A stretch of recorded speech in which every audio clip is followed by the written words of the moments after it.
Alrighty, Roo.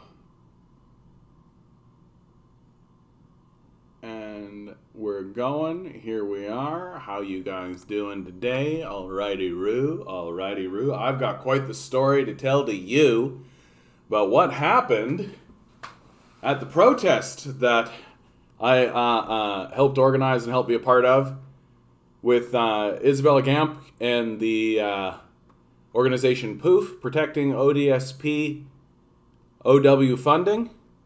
It's an organization started by a disabled trans woman by the name of Isabella Gamp, who works to try to immediately double disability services. We pay less here in Canada to the disabled than they do in the United States. We are 100%. We are 100% abandoning the disabled, and boy, do I have a story for you. But for now, we're just going to...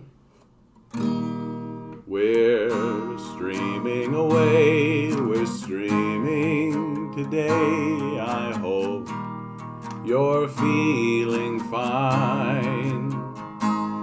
There's so many streams for us to see, but this one here is mine. I hope that you're happy, I hope that you're well.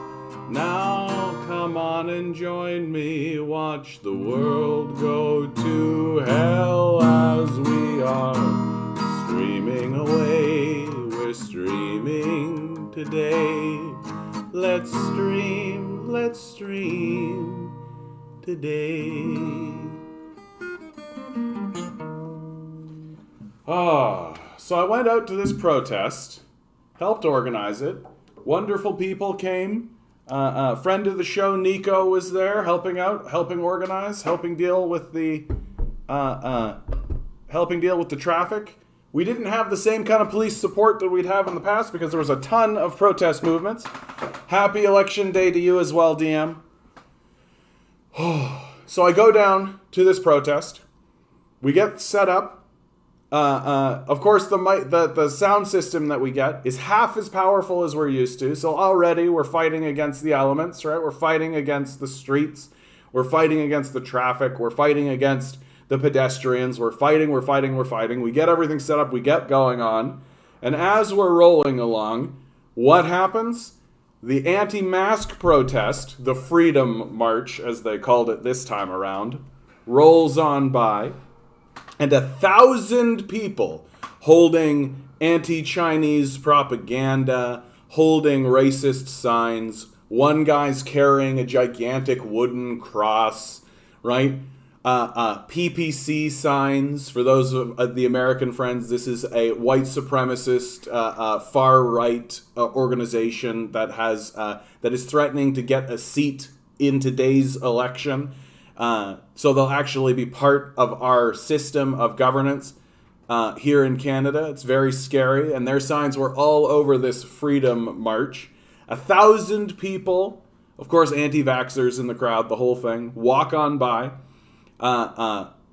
Very, very intense situation. We're holding up our signage saying, hey, maybe think about the poor, right? Maybe think about the vulnerable. But no, what these guys are thinking about is how scary it is to get a shot.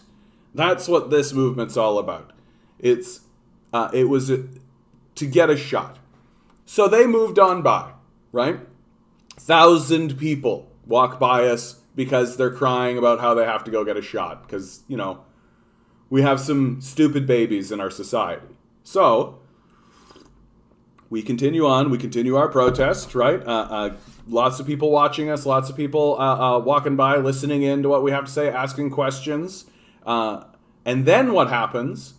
A vegan protest, an anti-animal abuse protest rolls by, probably about 200 to 500 people. They all lie down in the middle of the intersection that we are protesting on one side of. We've shut down the street. They all lie down, and then through a sound system that they are bringing with them, they play the sounds of pig screams right? Pig screams that can be heard all rebounding off of the buildings, right? As we are trying to do a protest for the abuse of people. We've got about 500 people lying in the intersection protesting the abuse of animals. So they were fine, lovely people. I was talking to the leadership the whole time, and they moved on. And then, right after these guys all leave, a group of what I call fake Christians. If you're in Toronto, you know about these guys. These guys stand on the corner of Dundas and Young and Dundas, and they talk into a mic about how we're all sinners and we're going to hell and we need Jesus and all this kind of nonsense.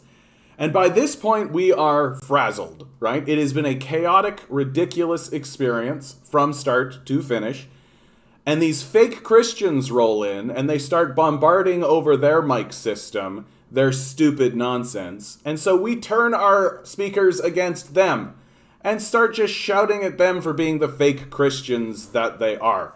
And this has really got me on a tangent that I just need to get this off my chest and into the universe. Every Christian organization, without exception, every church, without exception, is a fraudulent scam that exists here in Canada. I said it to these people's faces in the streets, and now I'm going to make a video about it and clip it and put it into the universe so everyone understands my position. If you're holding a Bible and trying to get a congregation, you are a scam artist. You are not a spiritual leader. You are not a preacher. You are a scam artist and a parasite that's attempting to survive in a system that demands parasitical behavior. Here's the scam. Because the defense from the fake Christians is always, oh, but we donate money, or oh, we have a rib day on Thursdays, right? Oh, we welcome anybody to our congregation, right? So here's the scam, everybody, right? And I'm saying this as somebody who generally believes in a higher power, right? Here's the scam, though. Step 1, vote conservative and liberal to ensure the maintenance of the system of poverty, right? You have to have people on the streets and homeless. You have to have people poor and desperate. You have to have people who have nowhere else to turn so that they'll turn and take seriously a con man like you. A con man who's saying, oh, you're a sinner, you need to come to Jesus, right? Step 1, vote conservative, vote liberal, maintain the system of poverty. And it's obvious that these guys do because they're massive homophobes.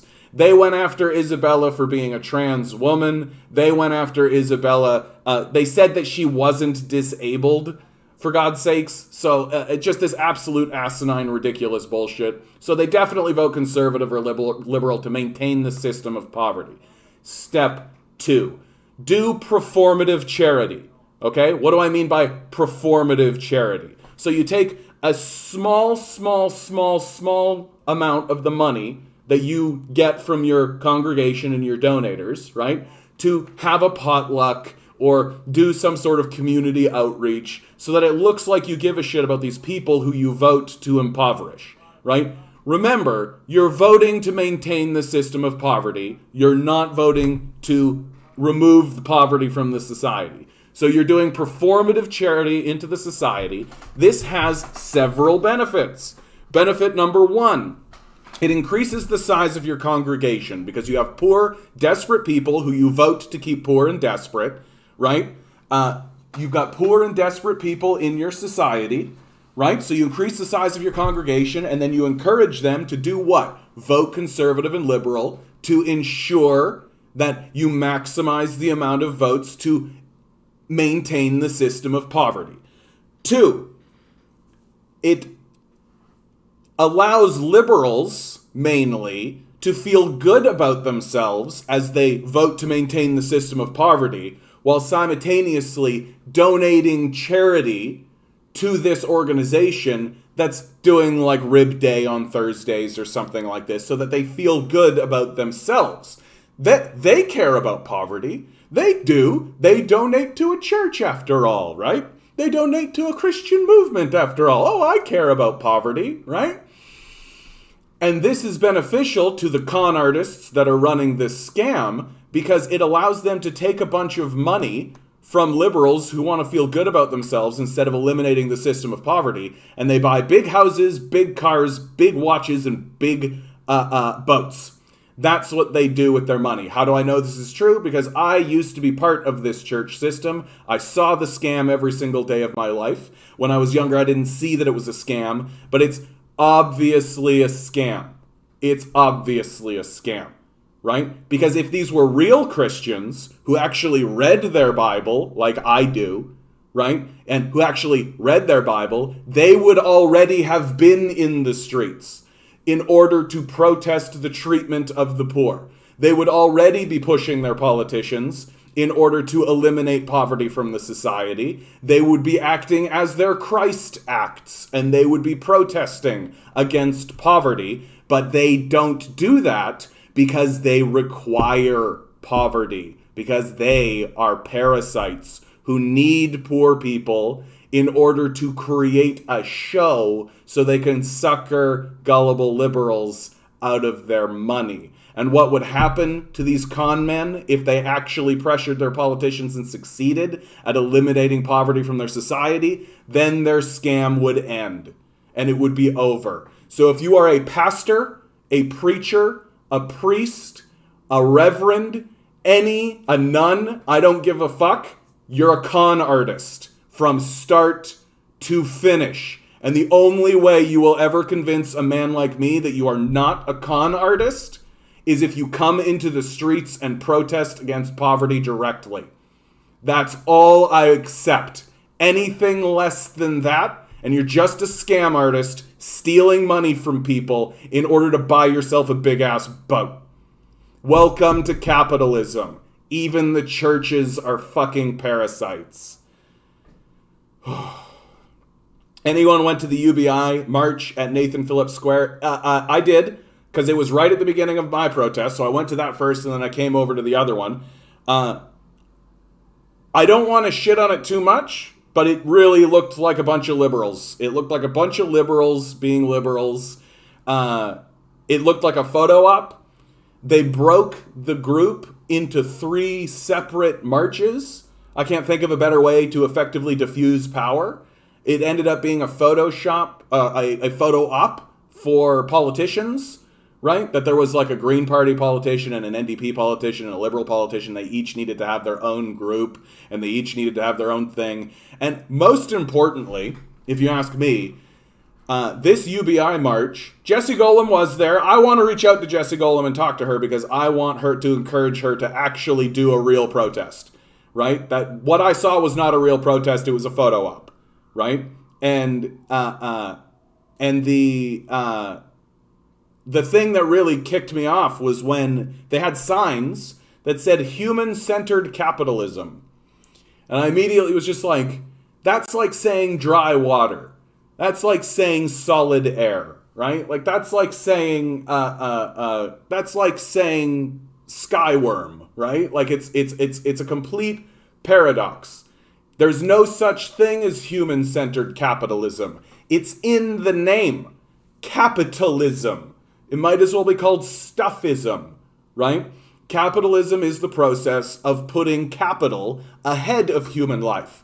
That's the key defining feature of capitalism, right? Which is why it stands at odds to something like socialism, which is about a society, social, right? It's about building society, right? If you want human-centered capitalism, you're talking about socialism.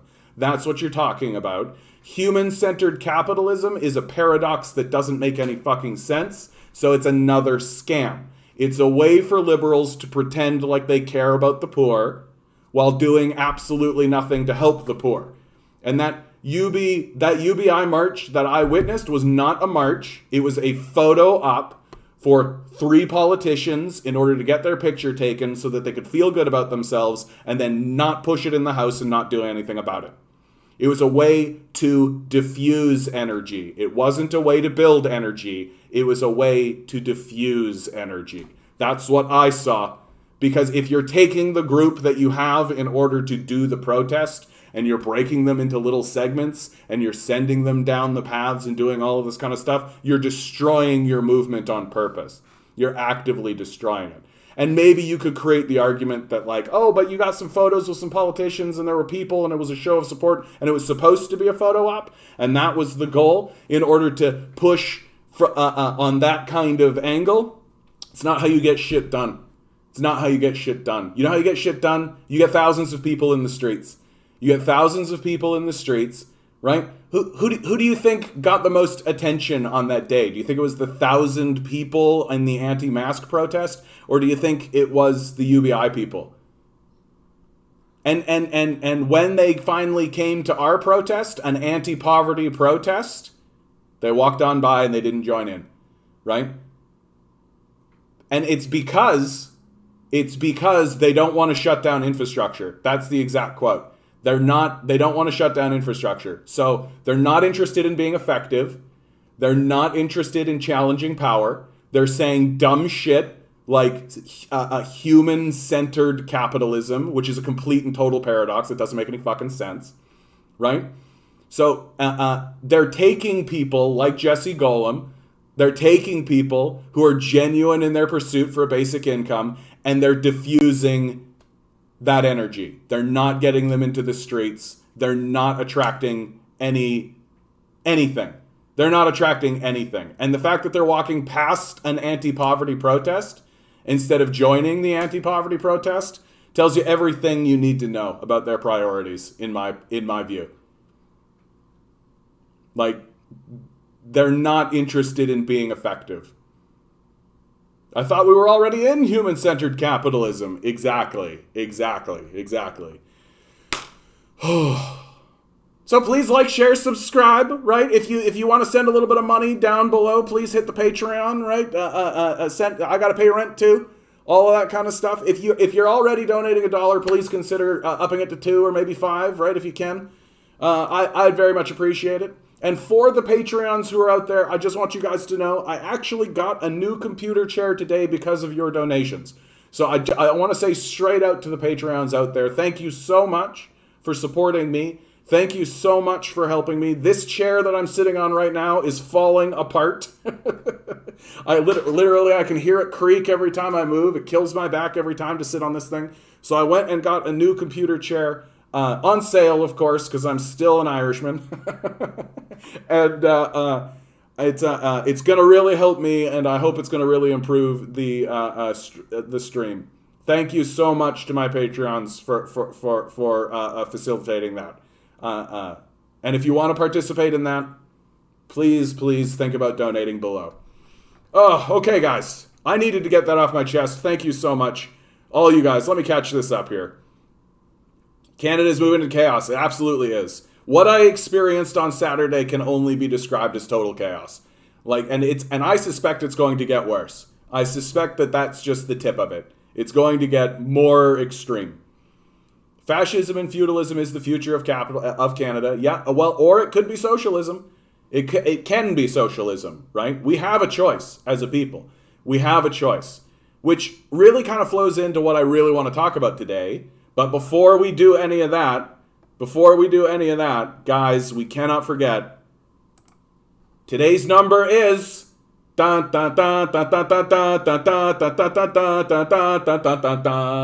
love this, okay?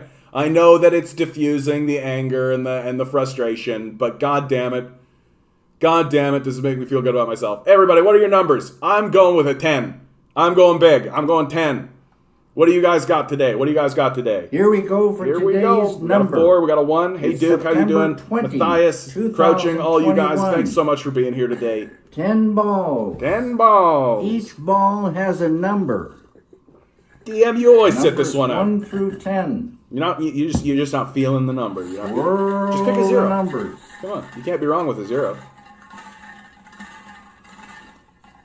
He is rocking that hat. How you doing, Onward? You're early. Usually expect you later in the day.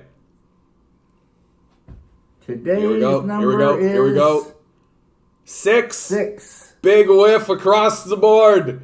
We got a 4, we got a 7, we got a 1. I had a 10. Uh-oh. Bad news for all of us. Oh, well, that's life. Matthias, I am not covering the election results because I gotta be honest with you, I think it's boring. I think that what's happened is basically boring. I think that this is the outcome. I don't think that there's going to be any surprises. I mean, we might... The only question worth answering is, does the PPC get their seat? And do the Greens lose their seat? These numbers are going to be different. Like and I'll go through them probably, not if not tomorrow, because there's questions about whether or not we'll have the results. And also, on top of that, at 8 o'clock... the Federal Secretary for Socialist Action, Barry Weissletter, is coming in. I'm going to do an interview with him today. Got it all set up and ready to go. Hopefully there's no technical difficulties. And he's going to direct you to where to go if you want to do some election coverage tonight. That they've got a show on Socialist Action's channel, 9:30 and onward, and I'm gonna direct you to there because I just honestly, like, I first of all, I'm friggin' exhausted. I've been going and going and going and going and going and going. The protest on Saturday was exhausting. I worked on Sunday, which was exhausting. And of course, right when I wanted to get to sleep on Sunday night, that's not going to happen. Ha ha! So I'm basically going on nothing but momentum at this stage. So when this stream ends, I'm going to sleep. And I'm going to wake up, and you know what I'm going to see? I'm going to see these numbers. Right? I don't think we're going to see any surprises. I don't like maybe it'll be like 150. Maybe the Liberals will go back up to 155. Who knows? But like it's been this way for a long time. There's been a lot of polling done. Hey, Toods, how you doing, bud? How you doing? New Channel 5, formerly All Gas No Brakes video just dropped. Sweet. Might take a look at that, bud. And the big question of this election, right? The big question is, will the PPC get their seat? If they can get a seat, that's the story of this election. I think Justin Trudeau wants out. I think that he ran probably one of the worst campaigns I've ever seen. I think you got to go back to like literally Kim Campbell to see a campaign worse than this one. Like even Ignatieff was running a better campaign than this. He offered absolutely nothing to anyone. He looked really frazzled and really defensive most of the time. I think that he wants out, and the fact that he called an early election that nobody wanted, that everybody was not in favor of. I think that for him it was either give me my majority or I am going to resign. Right? Because let's be honest, Justin Trudeau is like a drama queen. He's kind of a petulant little prince. And give me my majority or I'm going home. Well, looks like he's going to go home, right? And we'll probably end up with Chrystia Freeland. What's the other things worth talking about? Will Erin O'Toole survive? Right? Remember, Andrew Scheer actually gained seats from one election to the other and took the Liberals from a majority to a minority government, and they still got rid of him.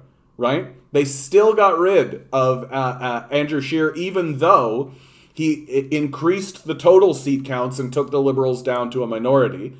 So is Erin O'Toole, even though technically he is getting more seats, are they going to oust Erin O'Toole next?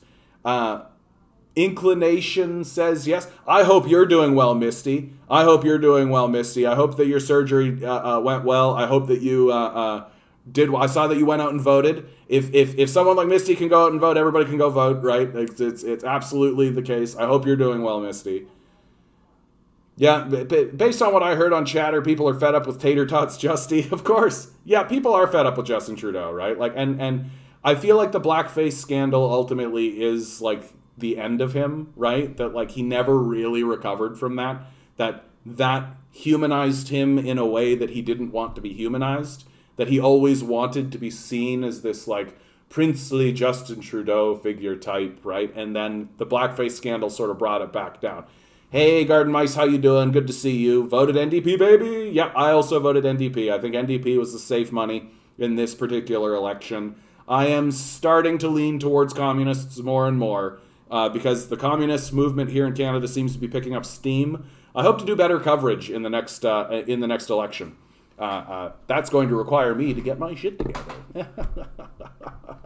Yeah, voting is the bare minimum, not an excuse to do at least that. Yeah, exactly. And like, also, like, this election really shows us very cleanly that Canadians are... is there a new blackface photo? Is there a new blackface photo? You gotta be kidding me. Justin Trudeau new blackface picture. No way. Oh, it's one of these. It's one of these. This is actually the least scandalous. This Aladdin costume was the least scandalous of it, if you ask me, because the people who he was with, like the Sikh and the Arab people he was with, they themselves said that they didn't really have a problem with it, and they thought that it was just him being true to the character he was portraying. I think that the Deo stuff when he was a kid is far more scandalous. That's the true scandal, if you ask me. This, of course, is not the greatest photo of him, but I gotta tell you, it does capture the essence of who Justin Trudeau is. I just love the idea that he put this costume on, right? Looked in the mirror and thought, you know, something's missing. Something's missing. Oy vey, oy vey. This kind of thing would have tanked literally any candidate. Any candidate, right? Any other candidate, had he come out, even in this situation, right? Forget about the Deo stuff, which I think is actually way worse, right? Because that's like a school. He's doing it in front of his like whole family. Nobody thought at any point, hey, maybe the prime minister's son shouldn't come out in blackface and sing a traditional slave song in front of us. No, none of that. None of that. It all just went on just totally fine. And so I've seen stories of like a school teacher dressed up as Mr. T for Halloween, and he painted himself black because Mr. T is black, and he nailed the costume. I looked at it, I was like, yeah, you nailed this, dude. Way to go. And he gets fired, right? Any other candidate, any other professional working any other job would be shit canned for doing this. But liberal voters decided to vote Justin Trudeau back into power. Even though it was a minority government, they decided to vote him back into power after this, right? And I think Canadians have just decided, yeah, he's not going to recover from that. He's never going to recover from that, which is great. Great. Good. It just disturbs me a little bit that there's so many people who are willing to vote for this, but they're not willing to vote for Jagmeet Singh, right? That's what's a bit disturbing to me, that there's a lot of Canadians that are willing to vote for this, but they're not willing to vote for Jagmeet Singh. And that's Jagmeet Singh's story. Why in the hell didn't he get more support? Why the hell did this guy not get more support? And the only thing that I can lean on is that Canadians are not going to vote for a guy in a turban. They're just not going to do it. Unless he's a white guy doing blackface. Then they'll go ahead with that. Yeah. And there is like anybody, always vote liberal crowd. Yeah, absolutely. Annemie Paul, I think, is out. Like, I think she's outright going to resign. I just don't, like, she's already been talking about it. And once, as a politician, once you start talking about it, you're done. You're done. I mean, the Bloc, I think they lost some seats, so I think Blanchet, but like this election, the true outcome, even though it's going to be like even Stevens across the board, basically, like nobody really gained or lost much by way of power. I think it's going to be a big purge. I think we're going to lose Justin. I think we're going to lose Aaron. I think we're going to lose Annemie Paul, and we might also lose Blanchet. So it could just be like a clean sweep across the board with Jagmeet Singh being the only recognizable face, being the only guy that actually survives. And that's good news for Jagmeet Singh. Recognizability goes a long way, right? If you look at the crowd, you go, oh, hey, I know that guy, right? You're going to lean on that guy for sure. Yeah, check your own riding in Calgary, complete toss-up. Yeah, there's a lot of that going on, as there always has been, So again, I don't really care to like cover it tonight because it's not going to be very interesting, I don't think. The fallout is going to be interesting. So I'm happy to be here. Yeah, that calm piano music paid off. Absolutely. I do think that Jagmeet Singh needs to take it head on. I think, and I'm going to make a video specifically addressing this issue because he needs to take it straight head on. Here's the ad. This is the ad I want him to run. Okay, have a guy with like the bubbles glasses on, like so literally bubbles. And if you don't know, sorry, from Trailer Park Boys, right? This is a popular Canadian television show, and there's a character, he's got like big bottle cap glasses. And he talks like this, I'm Bubbles, okay. And the thing starts, he's at his mailbox, and he pulls out 3 pamphlets. He's got a liberal pamphlet, a conservative pamphlet, and an NDP pamphlet. And it just says their names and color, right? And he goes, oh, liberals, no, I'm tired of them. Conservatives, no, I don't trust them at all. What's NDP saying? Oh, raise taxes on the rich. Oh, Daniel care. Oh, what student debt for? Oh, do it. Oh, my God. And he like runs down the street and he's just like, you won't believe it. Hey, go, Phil. And he gets to his friend and goes, Phil, look at what the NDP is doing. Look at what the NDP is doing. We got to vote NDP, Phil. And Phil's just looking at him like this the whole time.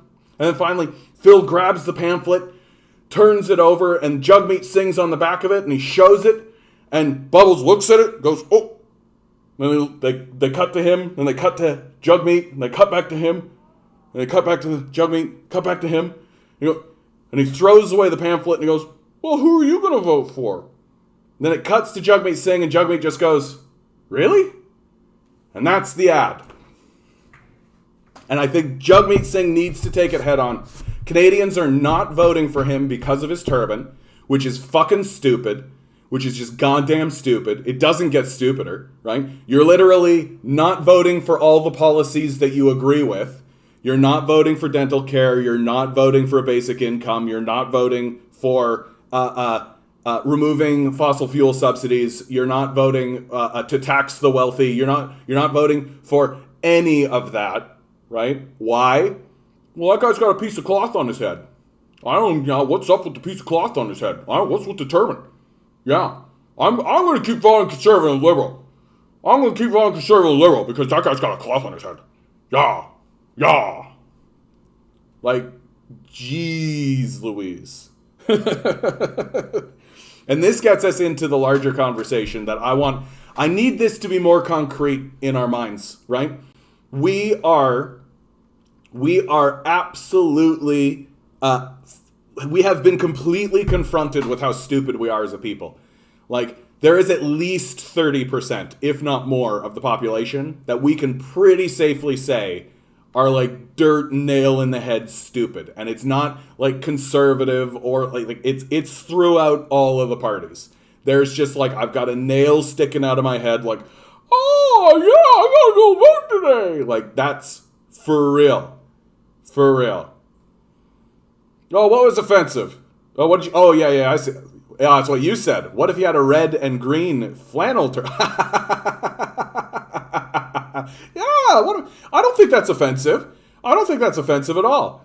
He wears many different colors of turban. He wears purple and he wears orange. Why not a red and green flannel turban? I like it. That's...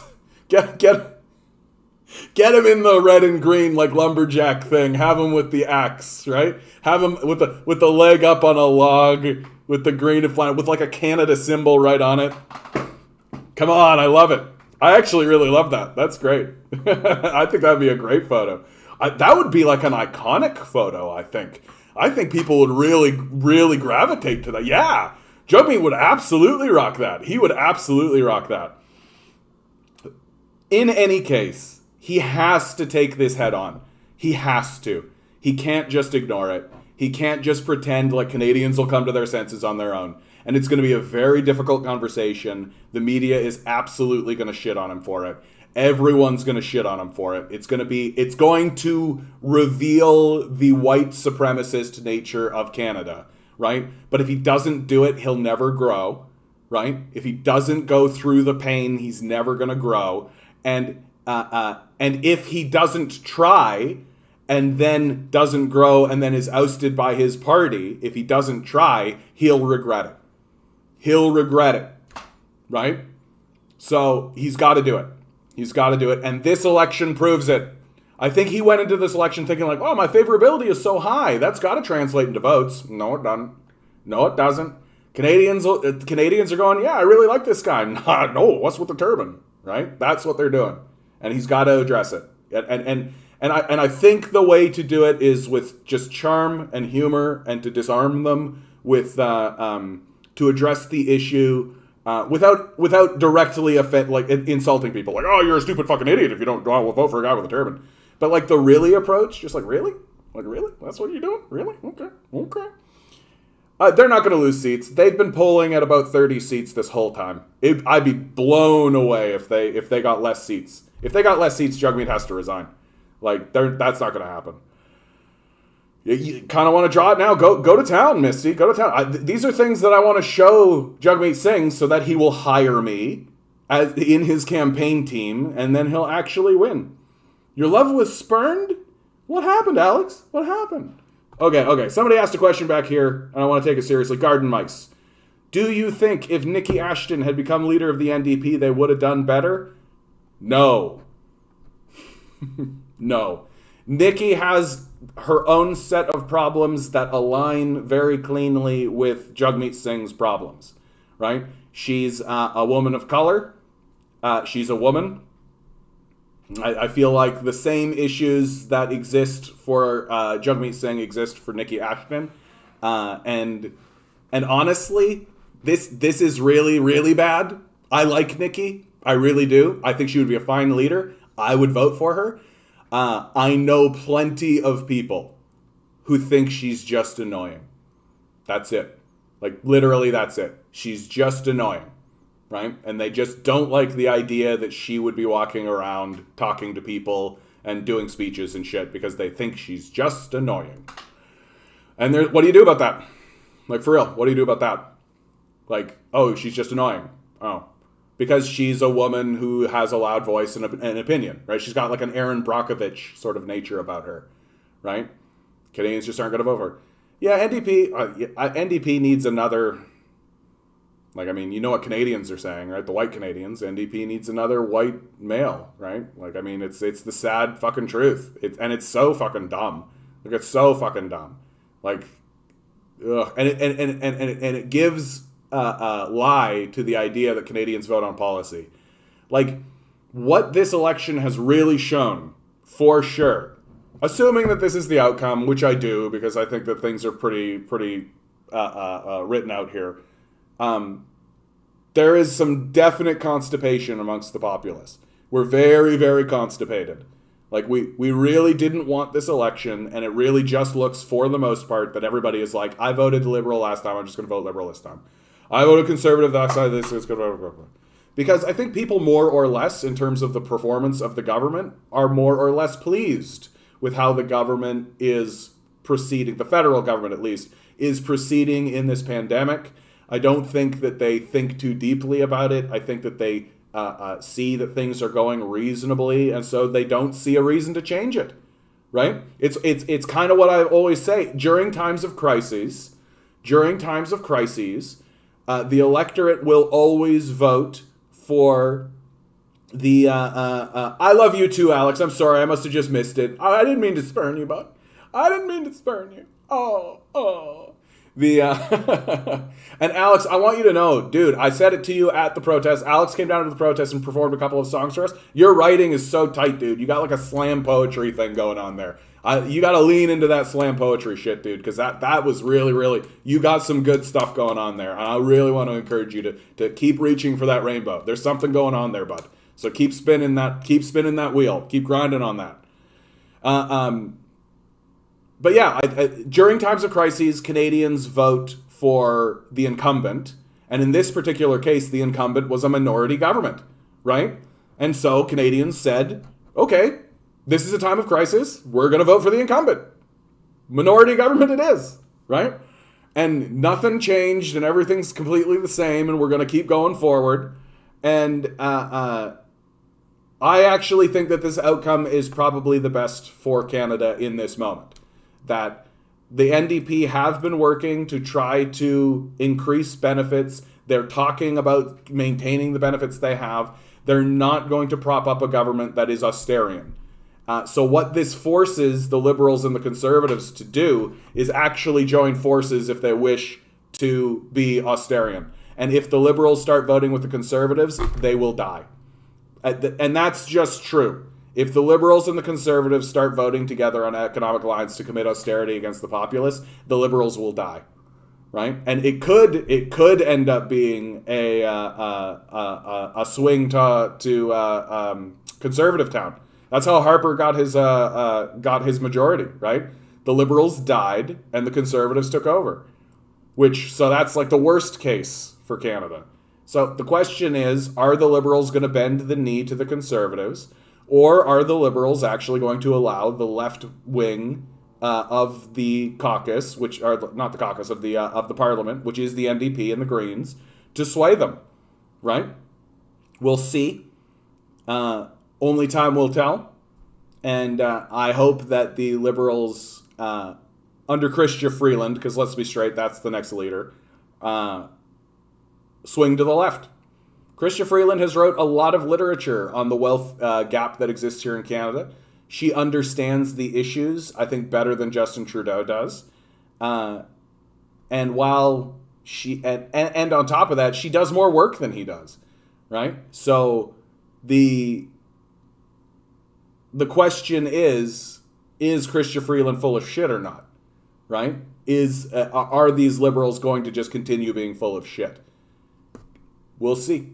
We'll see.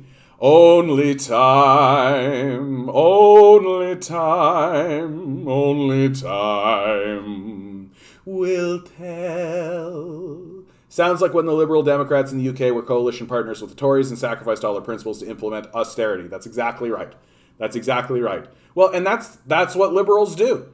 That's what Liberals do. Ultimately, Liberals bend the knee to conservatives and fascists. That's ultimately what they do.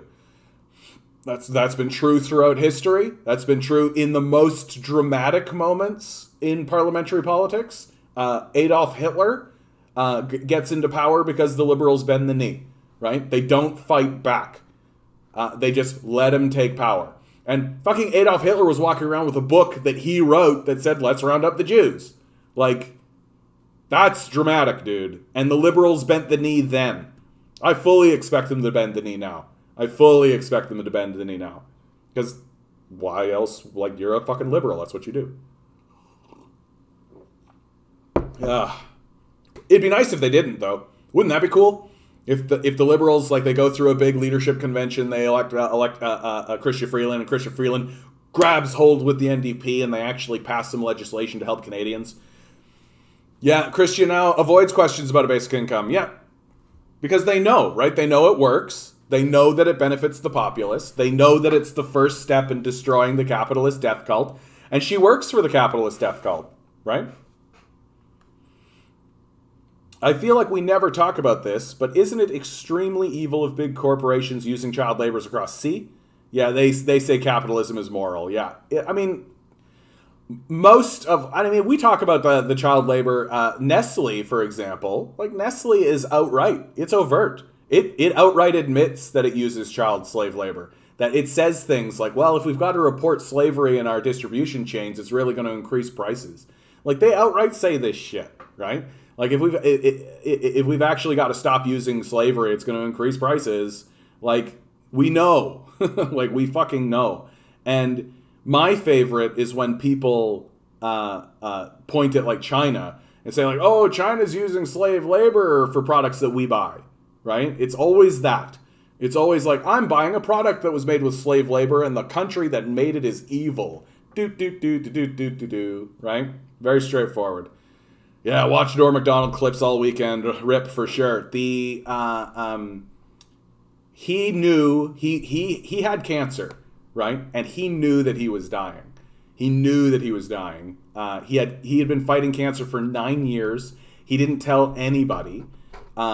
He dies of it, and literally, like, the next day they release a Netflix special, a Norm Macdonald Netflix special.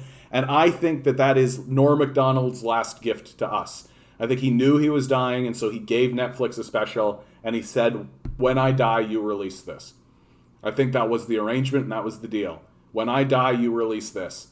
And so his final gift as he walked out the door to all of us was one last special, and it's on Netflix. And it was good. It was a good. It was him. It was him. So if you love Norm Macdonald, I encourage you, Netflix special. On Saturday, between protests, there was a guy that tried to argue to SA, Socialist Action, that rights don't exist within a liberal democracy, Because Locke said so. Yeah, of course. Fucking Locke. Like, we're all just monkeys. We're all just monkeys. Let's all just fight like we're monkeys. Right? We don't have higher discerning powers. We aren't spiritual creatures. We don't have any of that. Like, a very convenient position for a rich white man to take, basically. Right? And that's really what it comes down to. Like, aren't these positions all very convenient for rich white men? Right? Yeah, there was a Netflix special. You got it. Is Chrystia Freeland tied to Ukrainian ultranationalist groups that operate in Canada? I heard something about that, but didn't look into it. I mean, the Liberal Party is generally tied to Ukrainian groups, right? Like you go back to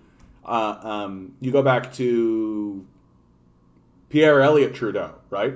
One of the big reasons why Canada is one of the only 5 nations to actually acknowledge that the Holodomor was a genocide was because during World War II, we received a lot of Ukrainian refugees, fascists, right? A lot of Ukrainian fascists came to Canada during this period of time because they were banished from their own country. Why? For being fucking fascists, right? So they come to Canada and they form little communes and little groups of their own, right? And they're saying, oh, the Holodomor is so evil. And so Pierre Elliott Trudeau, being a savvy politician, to shore up their vote and to get them to vote for him, acknowledges the existence of the Holodomor, one of the only 5 nations in the world to do it.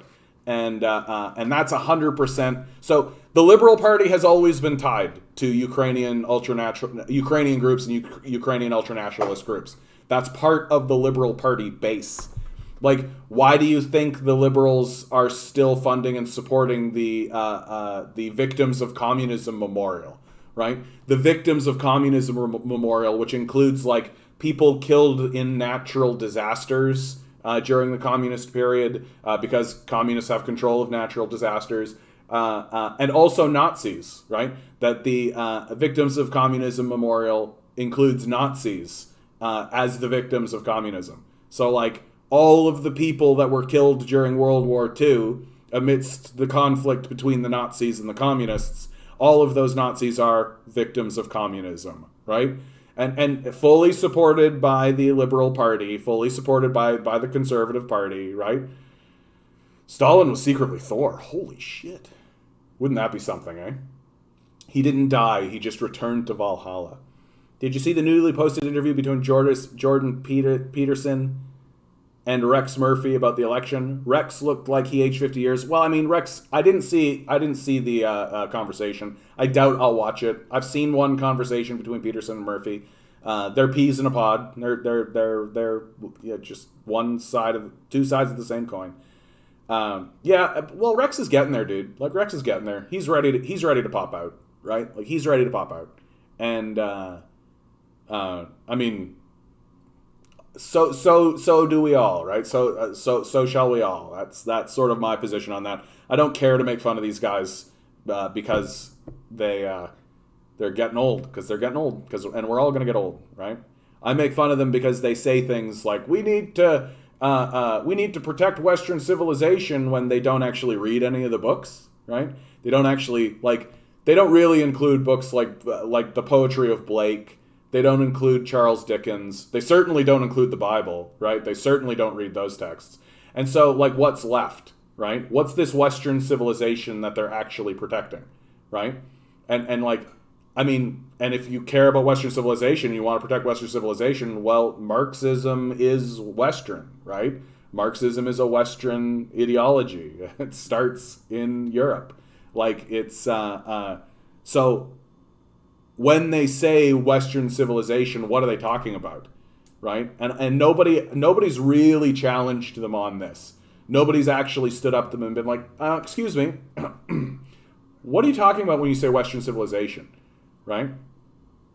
Oh, yeah, I mean, the low-hanging fruit. Yeah, everyone should mock Trudeau for calling this election. It was so, like, remember the Willy Wonka video? Right? That actually pegged it. Like, as much as we made fun of the Conservatives for that video, right? First of all, it was a gem. We all had a great time with it. It was a good laugh, right? It was a lot of fun. I really was glad they made that video. But also it worked. It completely worked. It pegged the Liberals completely. It completely got it into the populace instantly. They're like, oh yeah, he's just doing this for the guy got the majority. Yeah, oh yeah. Right? So it completely worked, and it was a good time. And everybody should make fun of Trudeau for this. Everybody should make fun of it. Because, like, imagine if it had worked, right? Imagine if he had called the election and a bunch of fucking people had been like, yeah, the Liberals are doing great. Let's give them a majority. Yeah. Right? Like, yeah, we should absolutely make fun of them. So of course, Rex and Jordan are going to do it because, you know, they are they're not ideologically opposed to the Liberals. I think they just think that Justin Trudeau is kind of a drama queen. Because he is a drama queen. Like, look at this guy with his floofy hair and his dumb shit. And for God's sakes, I have an article here. Now would be a great time to put this in, where we actually found out that they polled Canadians. Yeah. A liberal big data firm quietly polled Canadians about Justin Trudeau's beard. 2 weeks later, he shaved. So 100% they polled the populace, right? Here are the questions. Here's the polls, right, that they asked people. We don't know the outcome, right? It remains unclear what kind of feedback the ads produced. So they literally asked Canadians. They polled Canadians. Trudeau with the beard or without the beard, right? Well, what do you think happened here? Like, what do you think happened here? People said they didn't want the beard, so they shaved the beard. Like, that's the depths of their cynicism. Like, that's the depths of their cynicism. That everything's performative. Everything's just like, what do people want to see, right?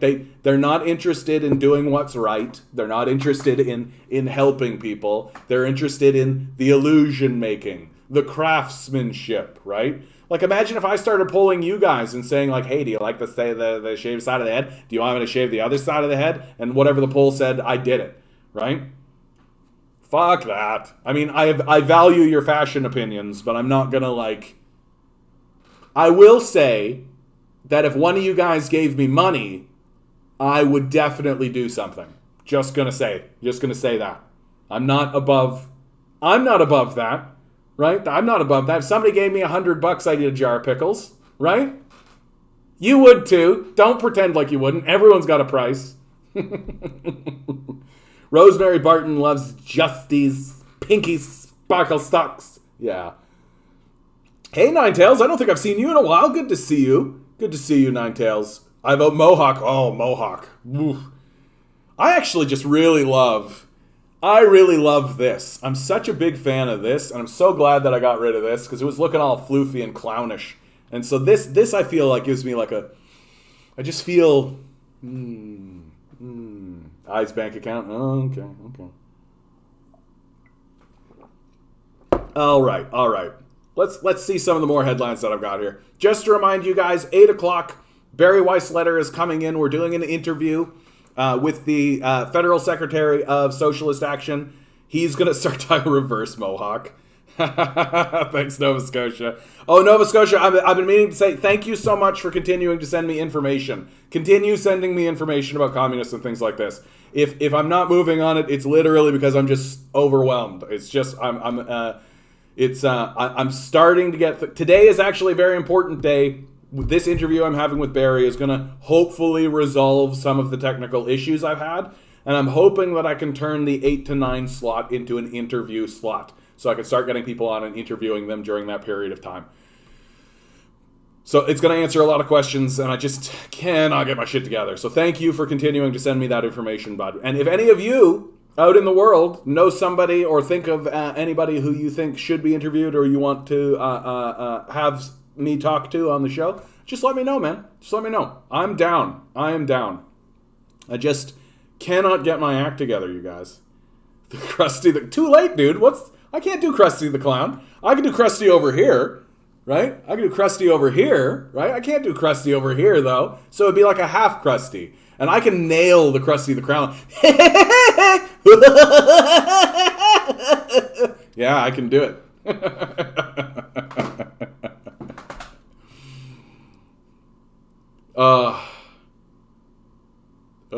Okay. Sorry, guys. Just a little moment of just me being fucking tired. Justin Trudeau with the stupid tongue out. Holy shit. So, coming out of Canadian Dimension, really great source.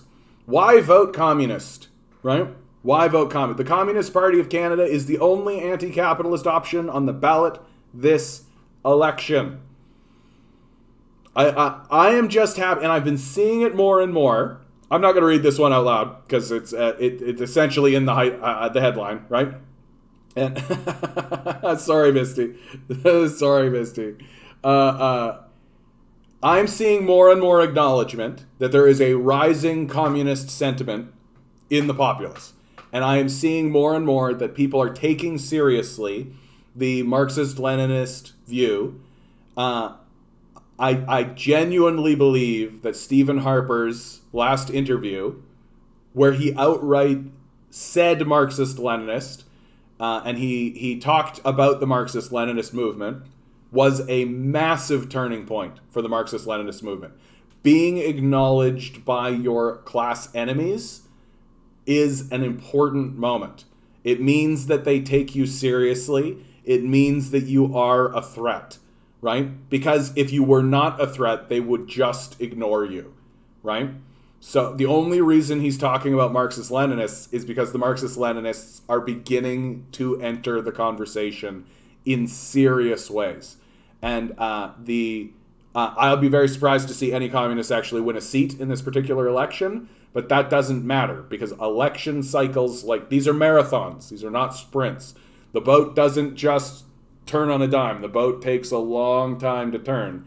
And if even one riding has even one candidate where a communist is polling at about 30%, that's a big, big, big, big problem for the establishment. These guys get into power at about 30%.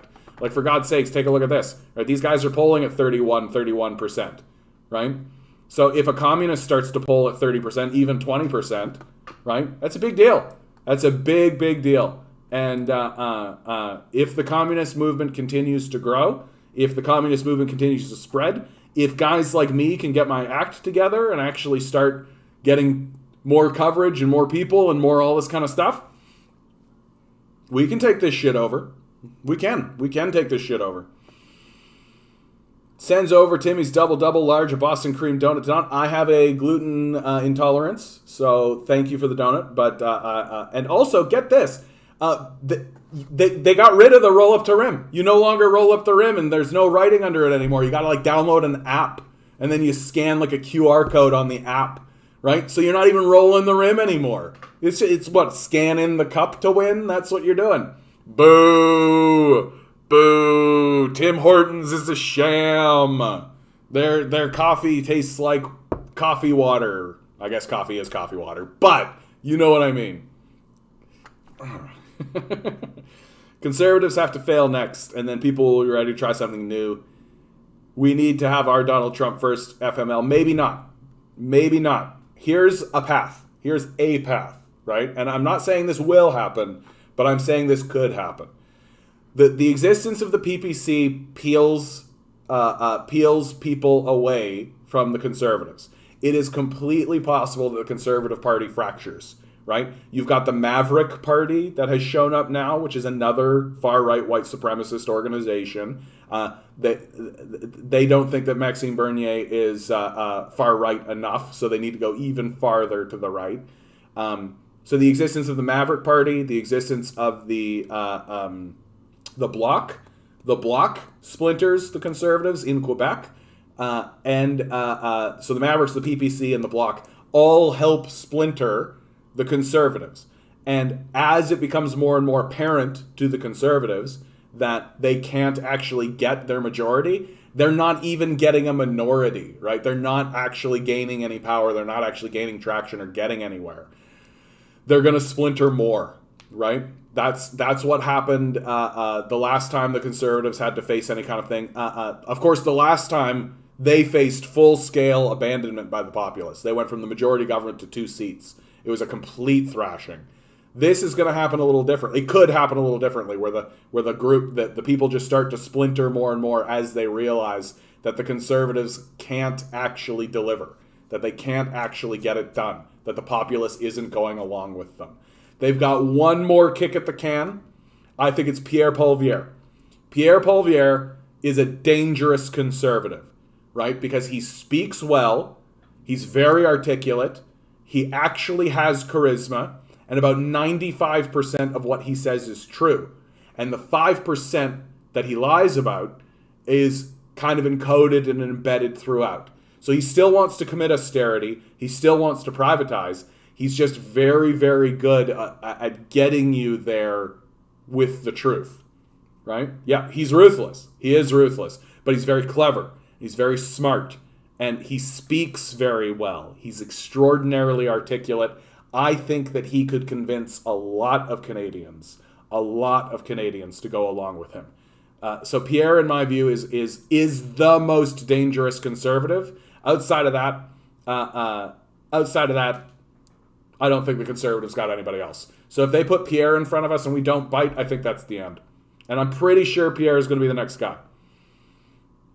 No, O'Toole's not going to be the PM. No, that's well. They need 170 seats, or at the very least, they need this.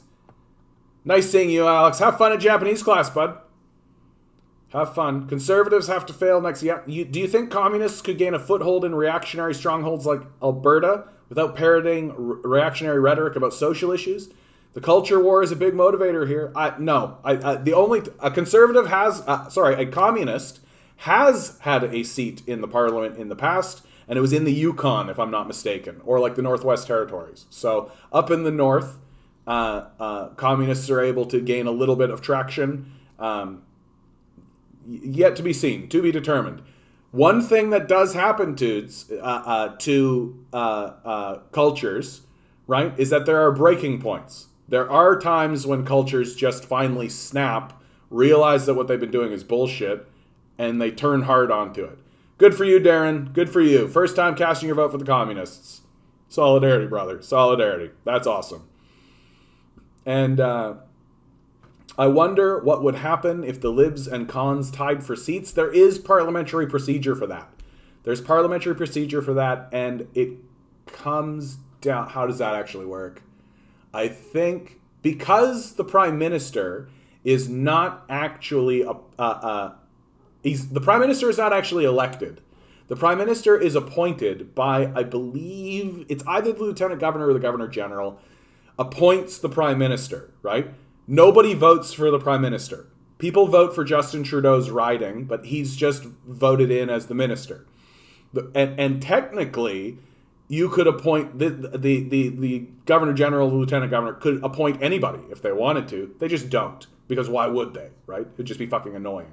And so I think in the event of a tie situation like this, that it really is up to... It does fall to the power of the Governor General's office or Lieutenant Governor's office, and they simply decide, right? They simply decide, right? That there is internal mechanisms. And in this particular case, they would likely decide that it would be a Liberal minority, right? If it was a tie, because it's the Liberals had the Liberal minority, and then they would come up, and so they would continue forward, right? It's like the incumbent weight.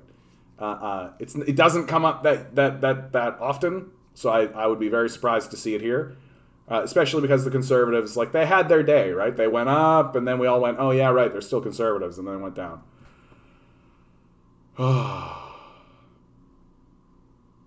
That's gnarly. I hope it happens just for fun. Yeah, I know, right? Me too, right? Wouldn't it be great to see something ridiculous like that happen and people start to scratch their head and be like, what the fuck is our system even doing? Because people don't realize, like, nobody actually thinks about the fact that our parliamentary system is a holdover from the monarchy, right? That the purpose of our system is not to actually make decisions, right? That's something people don't actually think about.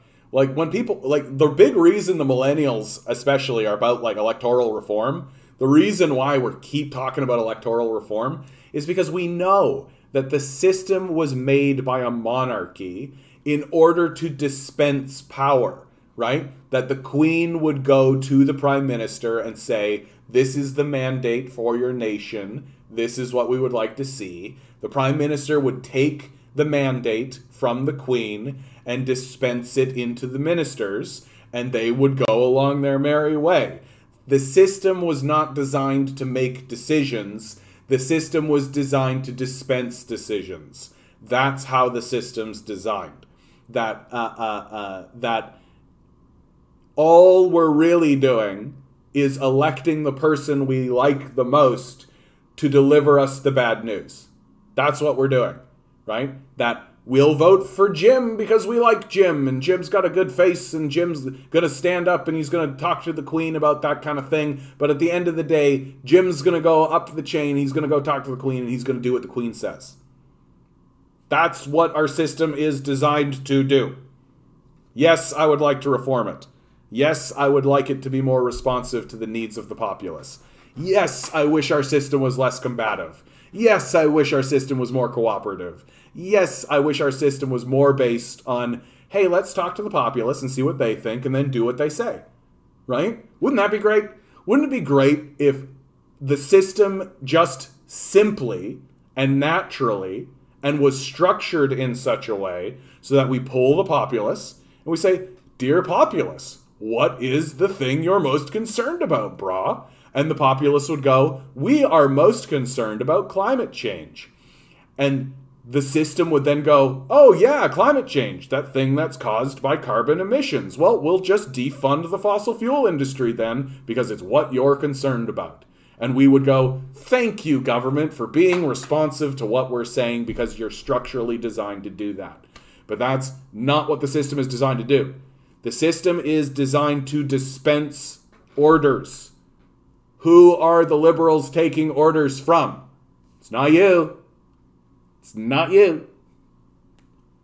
They said that the France betrayal by USA could disband NATO. I actually think it has. I think that NATO has unofficially been disbanded already. I've been hearing a lot of people talk about this. If you guys don't know what we're talking about, the USA, the UK, and the Australian government banded together and created a coalition against China, a military coalition. And the question then becomes, why did they feel the need to do that? NATO exists, right? There's already an organization called NATO, right? The North American Treaty Organization. I think that's correct. Oh my goodness. I know what I'm talking about, guys. Please. Oh my God.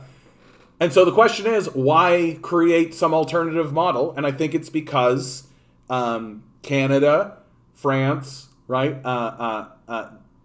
Germany are not that keen on going to war against China. They're just not that keen on that. Like, they're literally like, you take a look at, you take a look at Silk Road Project, right? The Belt and Road Initiative.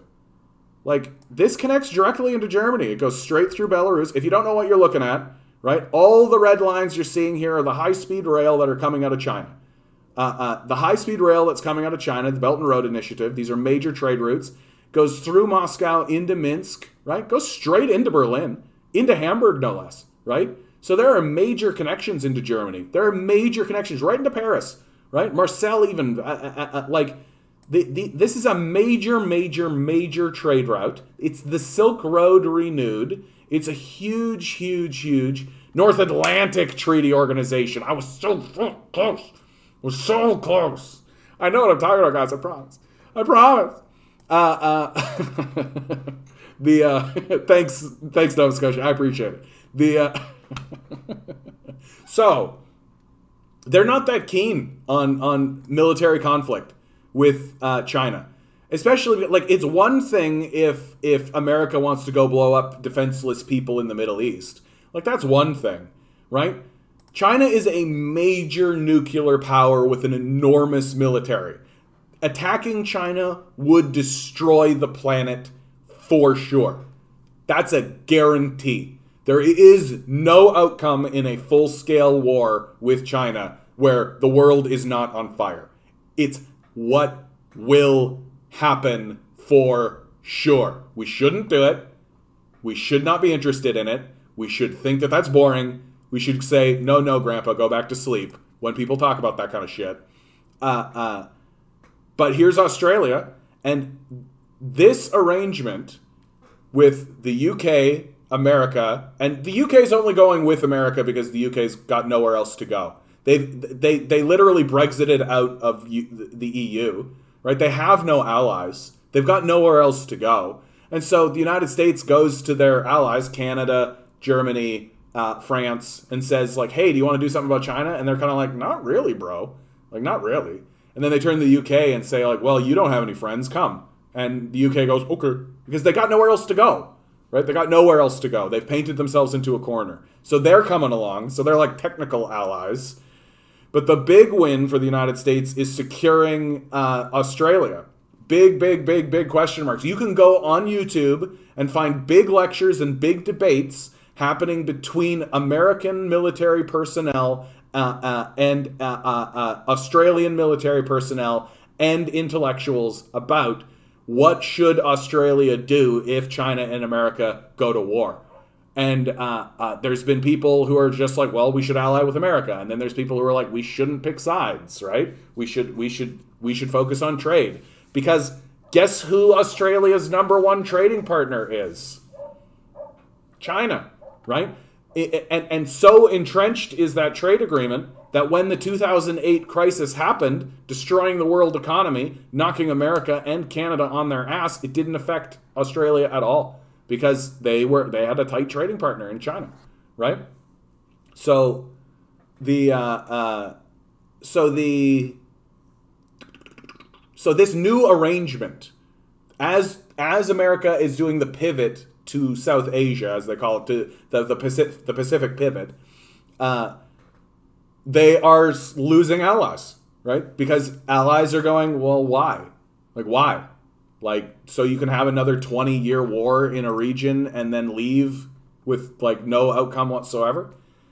On another note, right, within this kind of thing, you'll notice this is an old picture, right? The pink here is rail that they were planning on building, right? They're planning on building this rail, and you can see how hard they're working to get a secondary route up through Turkey into Europe. Because they know that their connection here in Belarus is actually weak.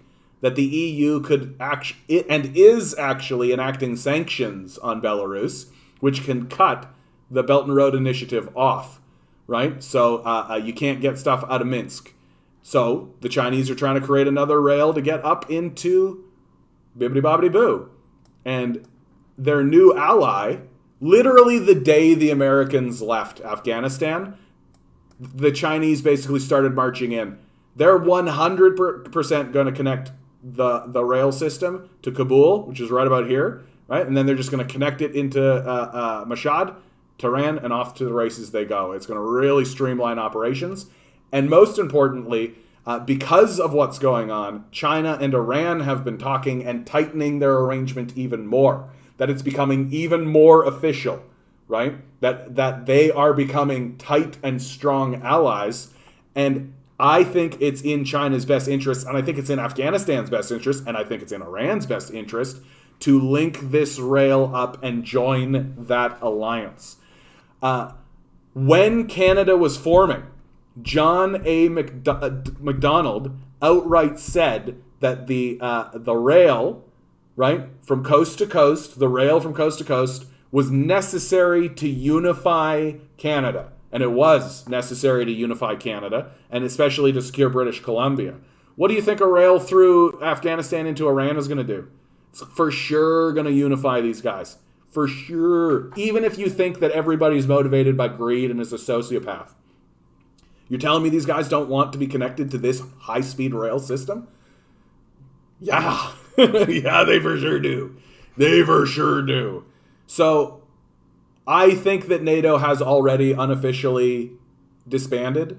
I think that the withdrawal from Afghanistan is like an unofficial moment where, like, NATO has essentially lost its power.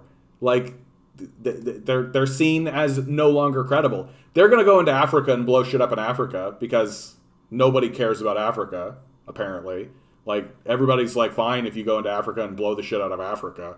And so they'll keep doing that because great, right? Can't wait till China starts arming Iran like America does Taiwan. I mean, does China need to arm Iran? I feel like America did a fine job of doing that in the first place, right?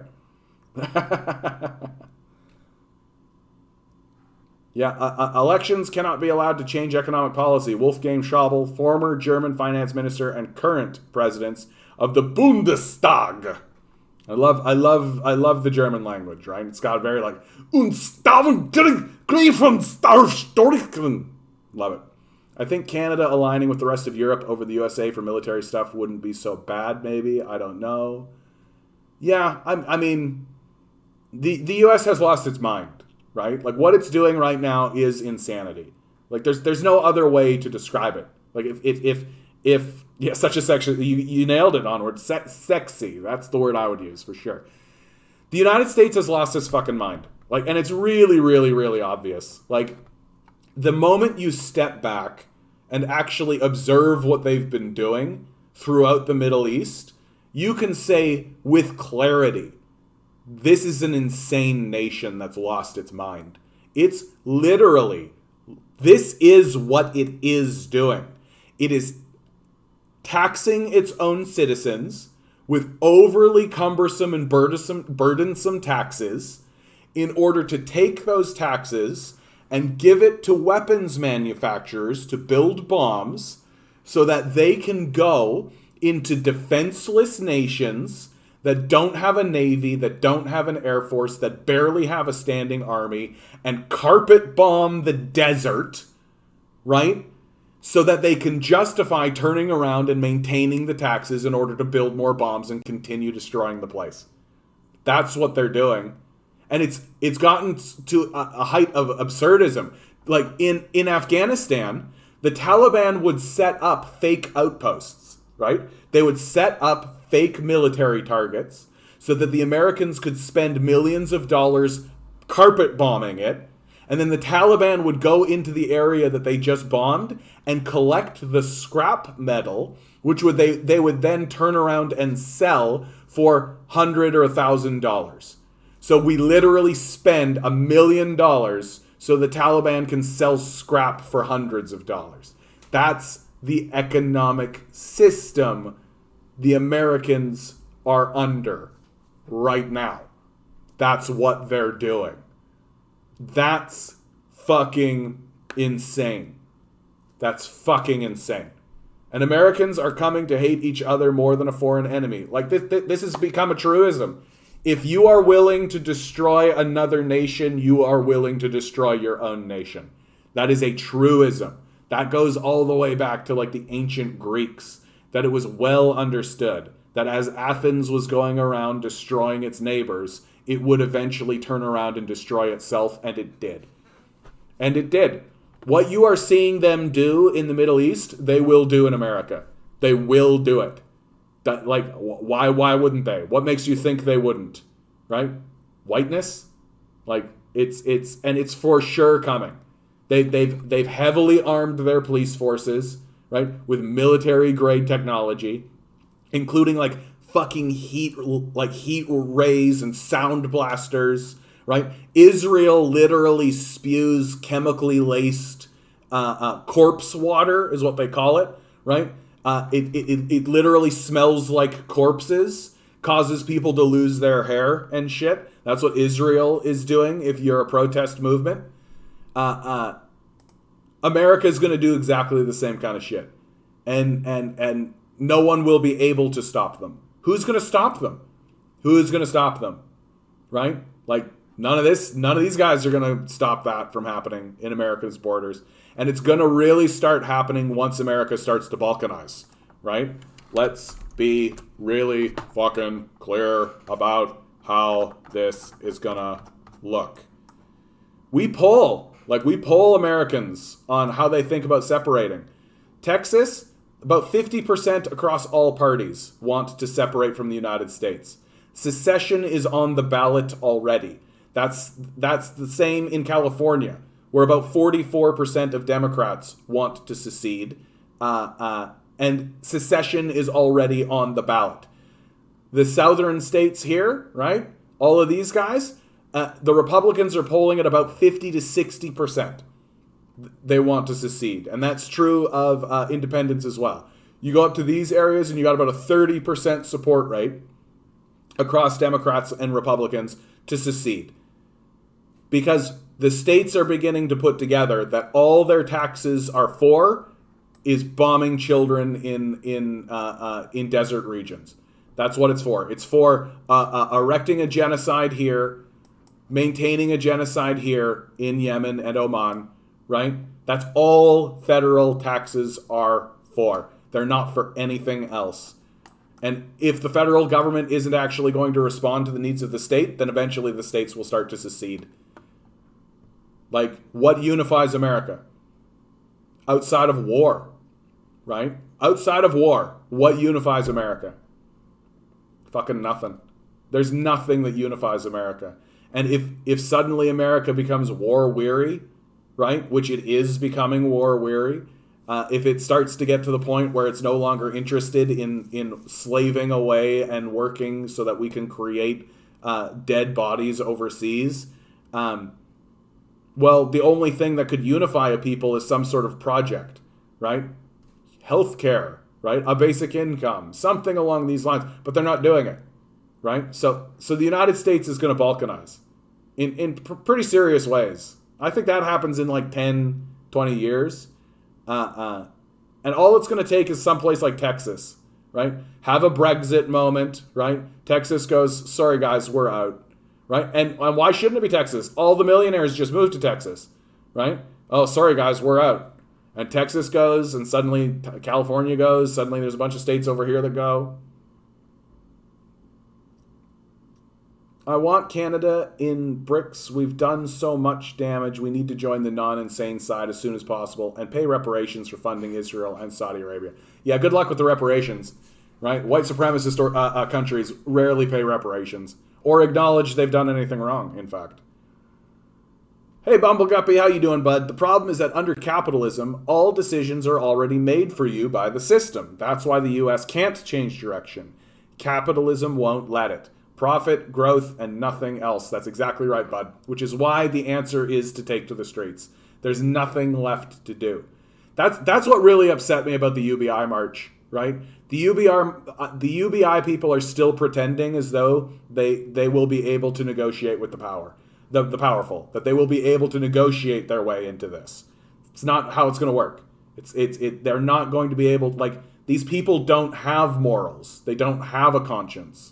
Right? They don't have a moral center.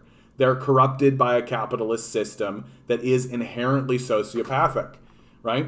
You're not going to appeal to the emotions of these people. You're not, because they don't have any. You're not going to appeal to the to the reason of these people because they don't have any, right? They're completely enthralled by a system that wants profit, growth, and nothing else. What is the downside for a state if they leave the USA collective? I mean, they won't have military protection, technically, right? They won't, they'll have to stop paying taxes to the federal government, which, I'm sure that's a big boo for them. No, I mean, like, the federal government, in my view, the federal United States, have painted themselves into a corner. That if the populace stands up and begins to say, hey, we're no longer paying taxes to you because you don't actually listen to us, you don't actually do what we say, you're not actually helping us, you're literally taking our money and just bombing people with it, we're no longer going to participate in that. Like, what's the negative for the state? Oh, you have to pay, you don't have to pay federal tax anymore. Okay. Seems like a big fucking win. Seems like a win. I mean, there are some states that, the southern states especially, like there are giver states and taker states, right? And a lot of the southern states are taker states. But they don't understand that. Like, they don't know that. Like, they don't really get any of this kind of stuff. Like, there's a reason why COVID is ravaging this place, right? Because my freedoms, right? And that my freedom narrative is 100% going to play. It's 100% going to play. Like, as people get tired of this war, as they get tired of this shit. I know, of course, you're all rugged individualists down there. That's the problem, right? That if you all stand around talking like you're rugged individualists and then a situation arises where you need to move in tandem, you can't, right? Because guess what? Sorry, reality exists. Sorry, like, shit happens. Reality happens. And when reality happens, you need to be able to move as a unit, as a group. Which, guess what? You are. And if you can't, because you're all standing around saying you're rugged individualist, my opinion matters more than your life, well, guess what? you get fucked. Like, the earth itself has mechanisms to punish you for such ways of thinking. We're seeing it happen right now, right? If you all stand around going, hey, I'm just a rugged individual and you got to take care of yourself and all that kind of stuff, well, then COVID comes through and wipes you out, doesn't it? Right? Who's getting wiped out right now? Is it the collectivists that are getting wiped out right now? Is it the communists that are getting wiped out right now? Or is it the rugged individualists? I smell rugged anyway. Yeah, Bumble, you got it. Oh my God. So I don't know how it's going to happen, and it's possible to stop. It's completely possible to stop the balkanization of the United States. They could actually pass healthcare legislation. They could pass a basic income, right? There's a ton of stuff that they actually could do. They could simply pull back on their military expenditure and reduce taxes, right? There's something that they could do. There's a lot of shit that they could do. They're not going to. That's the problem. Because the federal government of the United States has become enthralled in a system that's abandoning them. I know, dying of COVID is freedom. Yeah, I mean, you're free to die. This makes the libertarians make a lot more sense when they say that, well, if you don't like your job, you can quit and go starve, right? Like, they're really doubling down on that. Yeah, you're free to die. Yeah, of course, you're free to die. Freedom, right? Yeah, USA just drone strikes children and a guy who is bringing them water. Exactly. Like, exactly. Like, it's, and we know there was a whistleblower recently, Daniel something or other. He's doing 4 years of prison for whistleblowing on the United States drone program. He revealed that something like 70 to 90% of drone strikes don't hit their intended target, that they just kill civilians. So literally the United States government, the entire drone program, has just been murdering civilians. Literally a drone just flying around launching a missile at a wedding, right, into a hospital. Like, and it's all just oopsie daisy, right? Like 70 to 90% of the time. Like, you can't consider yourselves moral or conscionable. I did it. Or conscionable if you're going to walk around and say this kind of shit, right? Like, you can't pretend like you're actually on the side of good with those kinds of outcomes. You just can't. Like, yeah, I got a drone strike program. We're going to kill all the bad guys, but 90% of the time it kills children. Well, are you stopping the program? Nope. Okay, buddy. Like, okay. Like, it's your system has failed, right? Your system has failed. Get out of the way so the successful can thrive, but go do it someplace quietly so we have no pangs of conscience. Yeah. Meanwhile, we'll hold on to our Bible that tells us to do exactly the opposite, right? I'm going to hold on to this Bible. Tell me to do exactly the opposite of what I'm going to do. Jesus Christ says, give your money to the poor, so that's why I think Jeff Bezos should be a billionaire. Yep, that's right. That's right. That's right. All right, I talked about that. A billionaire complaining about paying an extra $1 million in taxes is equivalent to someone worth $100,000 complaining about paying $100. Think about that. The scale of wealth among the 1% is so vast, it's ridiculous that raising their taxes is somehow considered controversial. And the billionaires are going to spend a lot of money and dig their heels in to make it seem as though raising their taxes is a revolutionary act, right? The billionaire class is going to do everything they can to convince the populace that if you raise the taxes of the billionaire class, that's revolution, right? You did it. You succeeded in your revolution. You raised our taxes, right? We still control the means of production. We still make all the major decisions. We still have control of the society. We still have control of the politicians. We still have control of everything. It took a major movement for you to even raise our taxes a little bit. But yeah, that's a revolution. And if you're a gullible sucker, and if you're a rube, like AOC is, then you're going to go along with that. Right? You're just going to believe that taxing the rich is itself a revolutionary act. We did it! We raised their taxes back to the levels that they were paying under Obama. Right? Revolution! Right? Like, that's what's going to happen. They're going to absolutely propagandize the populace into believing that, oh, you did it, you raised our taxes, revolution over, right? There's no other action that can be done. There's nothing that should be done. And in fact, any other narrative other than raising taxes is extremism and radicalism and terrorism, right? They will happily have their taxes raised up a couple of percentage points. For the last 20 years, they've been paying like record low taxes, right? Through the Bush administration, lower taxes, Obama, lower taxes again, Trump, lower taxes yet again. So if they raise it back up to the Obama years, right? One step forward, 3 steps back. Like it's and the ridiculous idea that American liberals are literally going to buy into the idea that this is somehow revolutionary, that raising taxes slightly on the rich is a revolutionary idea, just shows you how childish we've become, right? We literally should be arresting these people, putting them in prison, seizing all of their assets, and removing them from power completely. That's what should be happening right now. That in America, the Constitution absolutely needs to be redrawn. That the Supreme Court should be arrested, like without a doubt. When the Supreme Court stood up and said that corporations can give infinite money to political organizations, they should have been arrested as the traitors that they obviously are, sent to The Hague, put on trial for obvious war crimes, like obvious crimes against the populace, amongst many other crimes. Because the idea that, like, yeah, you can just pour infinite money into the political apparatus and that's normal, right? The argument being like, yeah, money is free speech. That's the same thing, right? This childish idea. And the American system, it can't be reformed. Like, it can't be reformed. It needs to be replaced at this point. And the only way that's going to happen is if we surround the halls of power. There is no other solution. There is no alternative. There's nothing left to be done, right? There's nothing left to be done.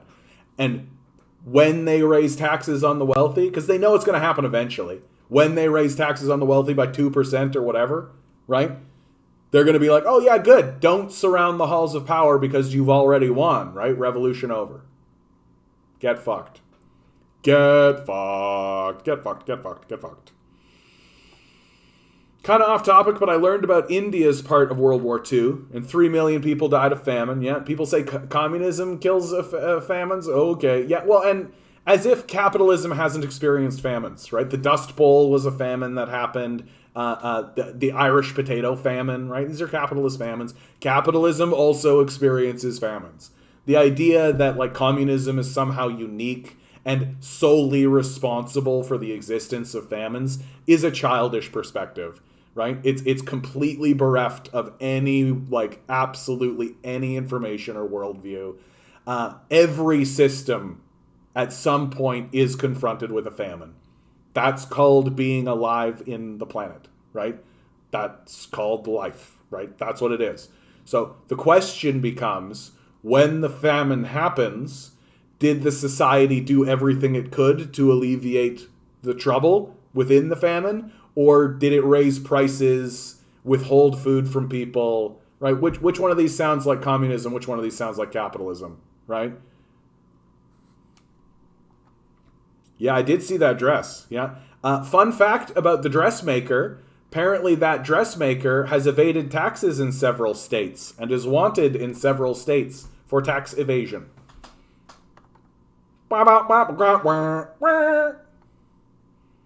It just gets funnier, right? Like, it just gets more obvious and more hilarious that the corruption is embedded. The people who are making the dress that say tax the rich avoid paying taxes.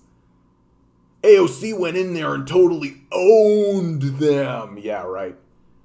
Yeah, right. What a fucking joke. Happy meaningless election day to you, Chris. Good to see you, bud. I don't think I've seen you in a while.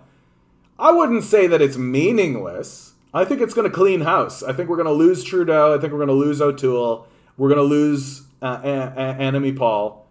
But in terms of power in the House, yeah, it's not going to do anything. But it really does show you that the Canadians are kind of constipated. Like, we're sitting on the toilet, but we can't take a shit. right? Like we gotta jump some way, but we don't want to jump liberal, we don't want to jump conservative, and we're certainly not going to vote for a man with a turban, right? I love that the font is in Dr. Seuss font. Yeah, exactly. Well, because it's not serious, right? It's just like a cartoon, right? That's the rich. Ha ha ha. I actually care. Yeah, right. This morning in Kensington Market, Chrystia Freeland's office doesn't bear well for Chrystia Freeland. I'm convinced Chrystia Freeland is going to be the leader of the Liberals. And this buying a pipeline thing is going to haunt her, right? Buying a pipeline, they're putting Yemen here because we sell weapons to the Yemeni genocide, right? Very standard liberal practice. And of course, buying a pipeline. And if this result goes to show, if that carries through, right? If Chrystia Freeland can't shake that, then the Liberals are going to stay in this position. And hopefully more Liberals actually wake up and go, oh yeah, why are we voting for genocidal maniacs who are destroying us, right? Let me guess. The winner will be capital. What do I win? Da, da, da, da, da, da, da. You win serfdom. Been watching, just not when you're live. Yeah, and I'm about to have, in about 20 minutes now, Barry Weissletter, who is the Federal Secretary of Socialist Action, is going to be coming on, and he's going to be telling you where you can go to watch election coverage after my stream ends. I'm not going to be doing any election coverage after 9 o'clock, because honestly, I think it's boring. I honestly do. I think this is boring. Like, I'm just like, yeah, these are the numbers. If the numbers are slightly different than they are, right? It's not a nail biter. I'm not sitting here being like, oh boy, it's close, and there's an outcome that actually matters for Canada.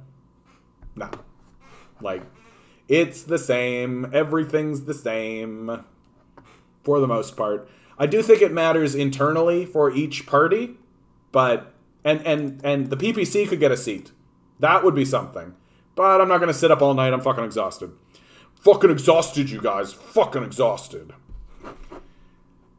Hope you guys are doing well out there. Hope you guys are having fun. I'm so glad you all are here. Can I just tell you, I am absolutely super, super glad that each and every one of you are here. You make this so good. You make this so fun and interesting, and your questions and your comments are always so great.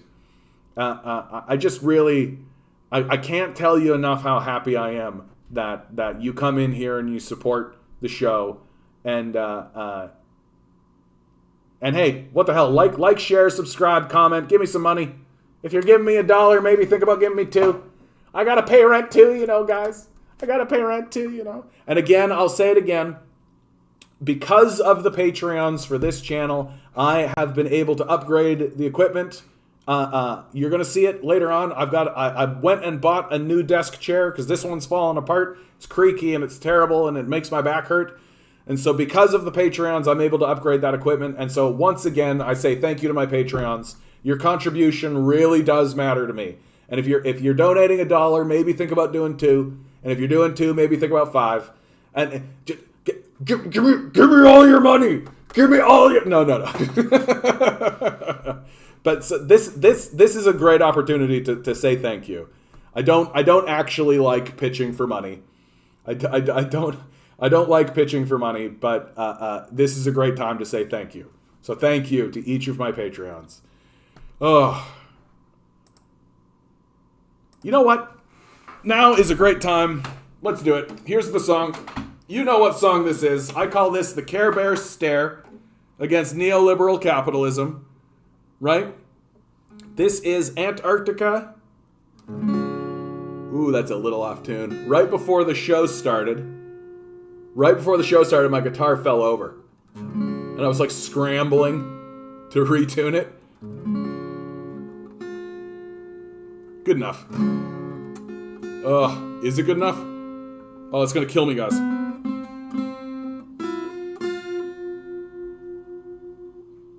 You're all sitting there listening to me tune it. You're like, get on with it. Get on with it.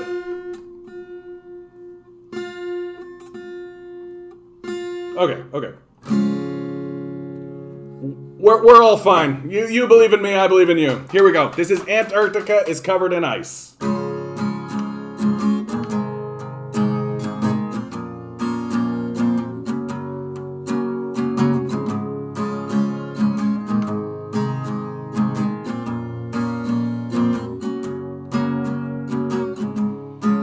got asked a question by my niece who's 5 years old.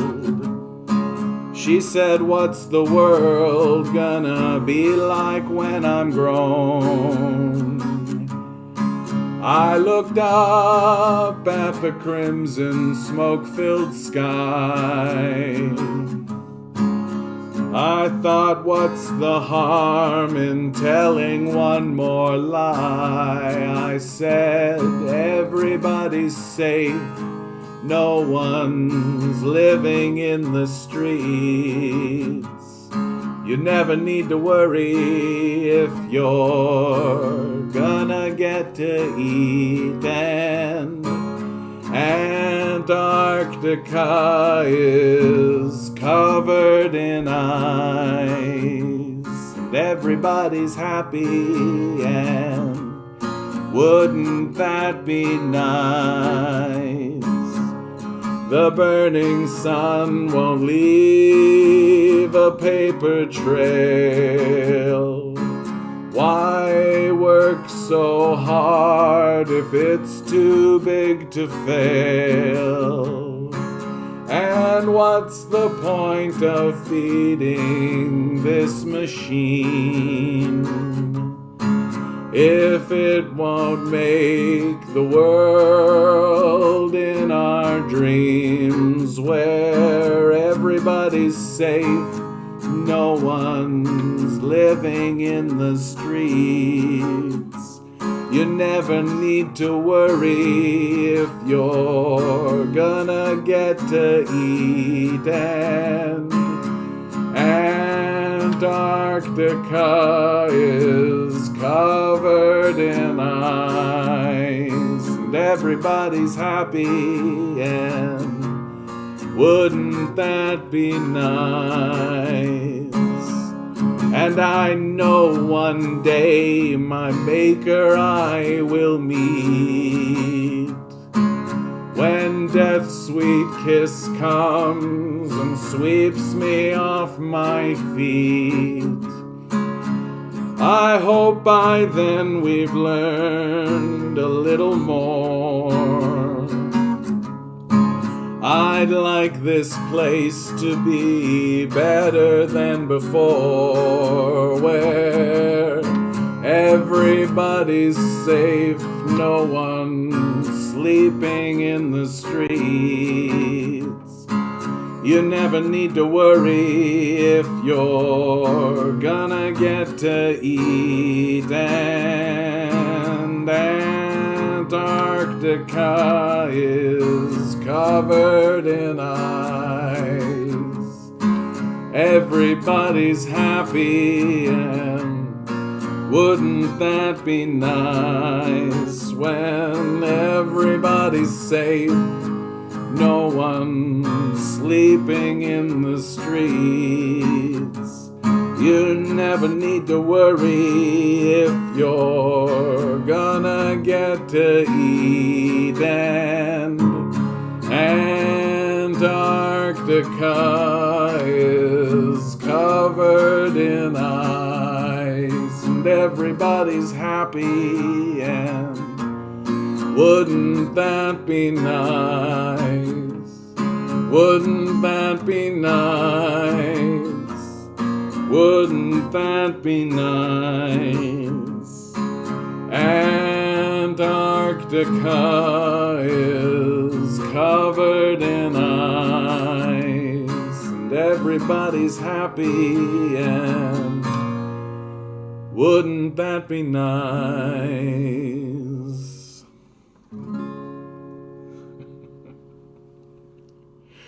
And I know that we can do it. I know that we can do it. Because the solution to our problem cannot be easier. We don't need to build something. We don't need to make something. We don't need to create or think or create a technology or use capitalism or maintain some system. If we want to end this war that we are inflicting against the earth itself, it genuinely is as easy as just stopping. The earth was a garden before we got here. It'll be a garden when we're gone. The earth wants this place to be a garden. And if we want to be here to bear witness to the miraculous power of the earth healing itself and turning this place into the garden it once was, all we have to do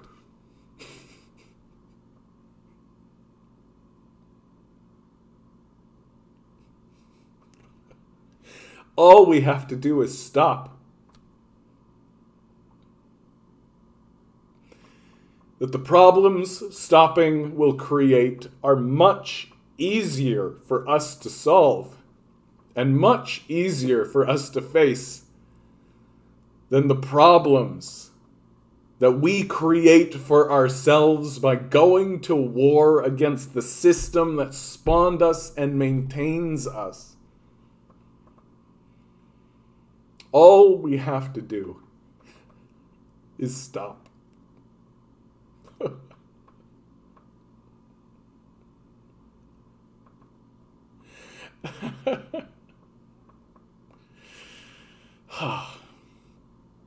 Oh God, I go without playing that song for 2 days and I'm already back to tears. Look at me. What a baby.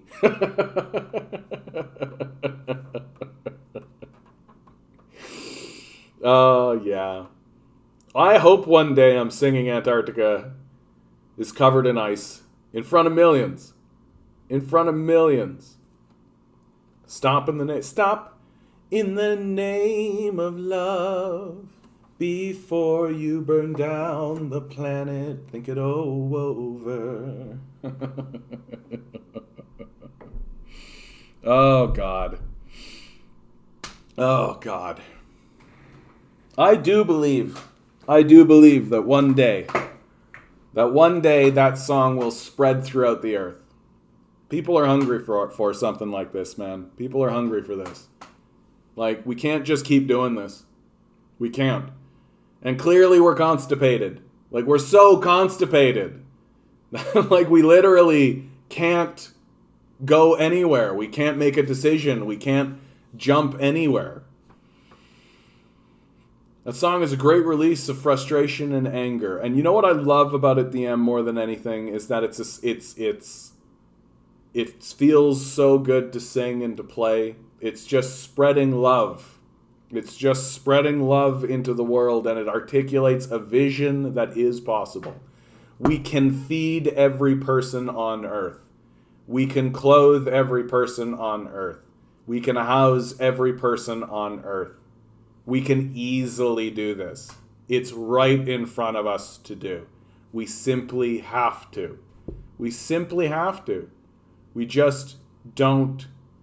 In the modern era, in the capitalist model, we simply don't want to. We're happy to pay more to keep people homeless and on the streets. Neoliberalism is just advanced constipation, yeah, which is why we're all full of shit. Communism is an expression of love in action, which is why the capitalists have to destroy it. That's why they have to drop bombs on Vietnam. That's why they have to drop bombs on Cambodia and Laos. That's why they have to drop bombs throughout the Middle East. It's why they have to. Because if they don't, then it will spread. And if you're a demonic parasite that relies on the destruction of people in order to propagate yourself, an expression of love is the most dangerous force in the world. And it has to be stopped. Oy vey. Well, hopefully, in about 10 minutes' time, Barry is going to pop on in. Just double checking here, making sure. Yeah, I'm coming through nice and clear, so it's just waiting here. Hold on. Somebody in the chat here. This is my Patreon. If you join the Patreon, you get into the Discord. What do we got here? Clouds forming, waves to sunset. Well, isn't that friggin' nice? Just like literally Nice shit getting posted here. Somebody's getting a mask with a hammer and sickle. We got the Moneyless Society. Just a glimpse. Dude, look at this. This is nice. Okay. I'm gonna get back to shaking my fist against neoliberalism here. So this is something interesting that I wanted to point out. When you first said his name, I heard Barry Weiss, and I was really concerned for a moment. Oh, is Barry Weiss? Is this a bad person that I don't know? If I can't dance, I don't want to be part of your revolution. Emma Goldman. Yeah, what's up with that? Right? We all watched Footloose, right? We know what happens if you try to stop people from dancing. Some rebellious couple is going to upstage you, and suddenly everybody's going to be like, yeah, why aren't we dancing? Right? It's a losing game. Let people dance. So, from the Pew Research Center, large majorities say China does not respect the personal freedoms of its people. Headline, who did it poll? Canada, the US, Sweden, the Netherlands, Germany, Belgium, France, UK, Italy, Spain, Greece, Japan, Australia, South Korea, Taiwan, New Zealand, Singapore. What they call the advanced economies, right? The advanced economies because they blew everybody else up and stole their resources. This is an advanced move. So literally they just talked to the white supremacist nations and the direct enemies of China. And you can see actually in many places, right? So Germany is actually a great example. Down at like 33% at the start, pops up to kind of 67, 64, right? Back down to 53, 56. Pops up to 71, 2000, 2021. Well, what happened? And it's the same story across the board. Here you go. Here's the Netherlands, right? 40, 40, 40, 50, 73. Holy cow, that's a huge jump, right? Sweden goes from 52 to 70 to 85. Holy cow, well, what happened? That's when they started spreading the Uyghur genocide lie, right? Once they started spreading the Uyghur genocide lie into the populace, people started, large majorities in most places, 1, 2, 3, 4, 5, 6, 7, 8, 9, 10, 11, 12, 13, 14, 15, 16, 17 nations. How many countries are on Earth? 195 countries, most nations, right?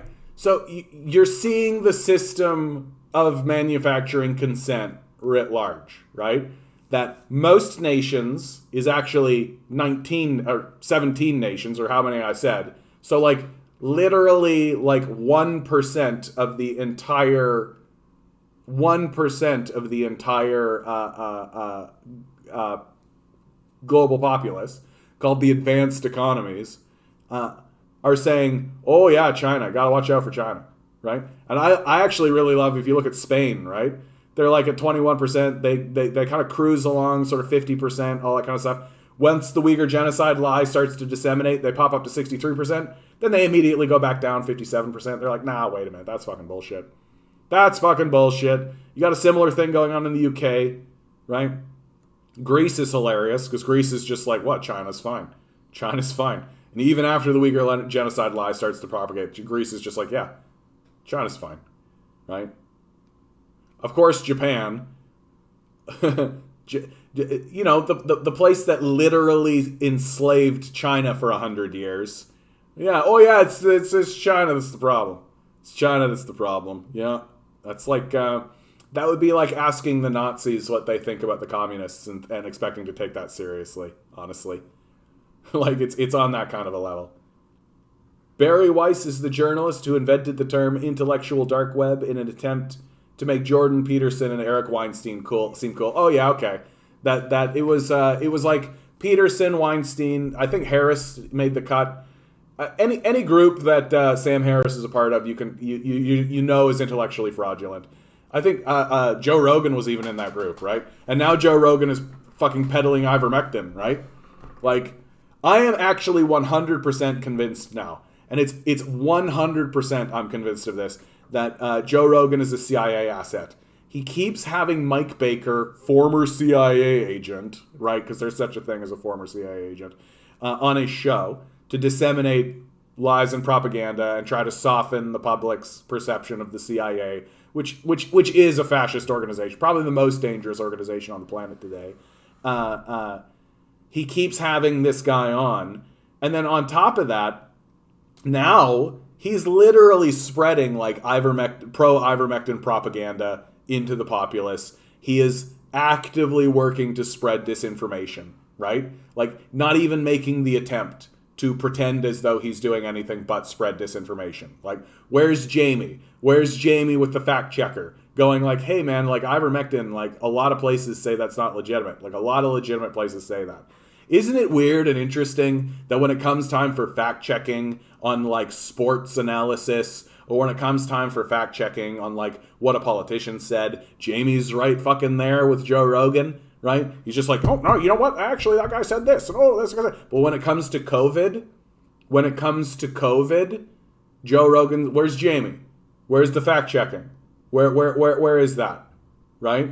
Oh, suddenly it's just not there. Suddenly, oh, there is no fact checking to be done. Oh, it's too confusing. It's too complicated. It's too big of a fucking thing. No, it genuinely isn't. Go talk to a doctor. Go to a hospital, any hospital you like, right? Go talk to the doctor who's working in the hospital.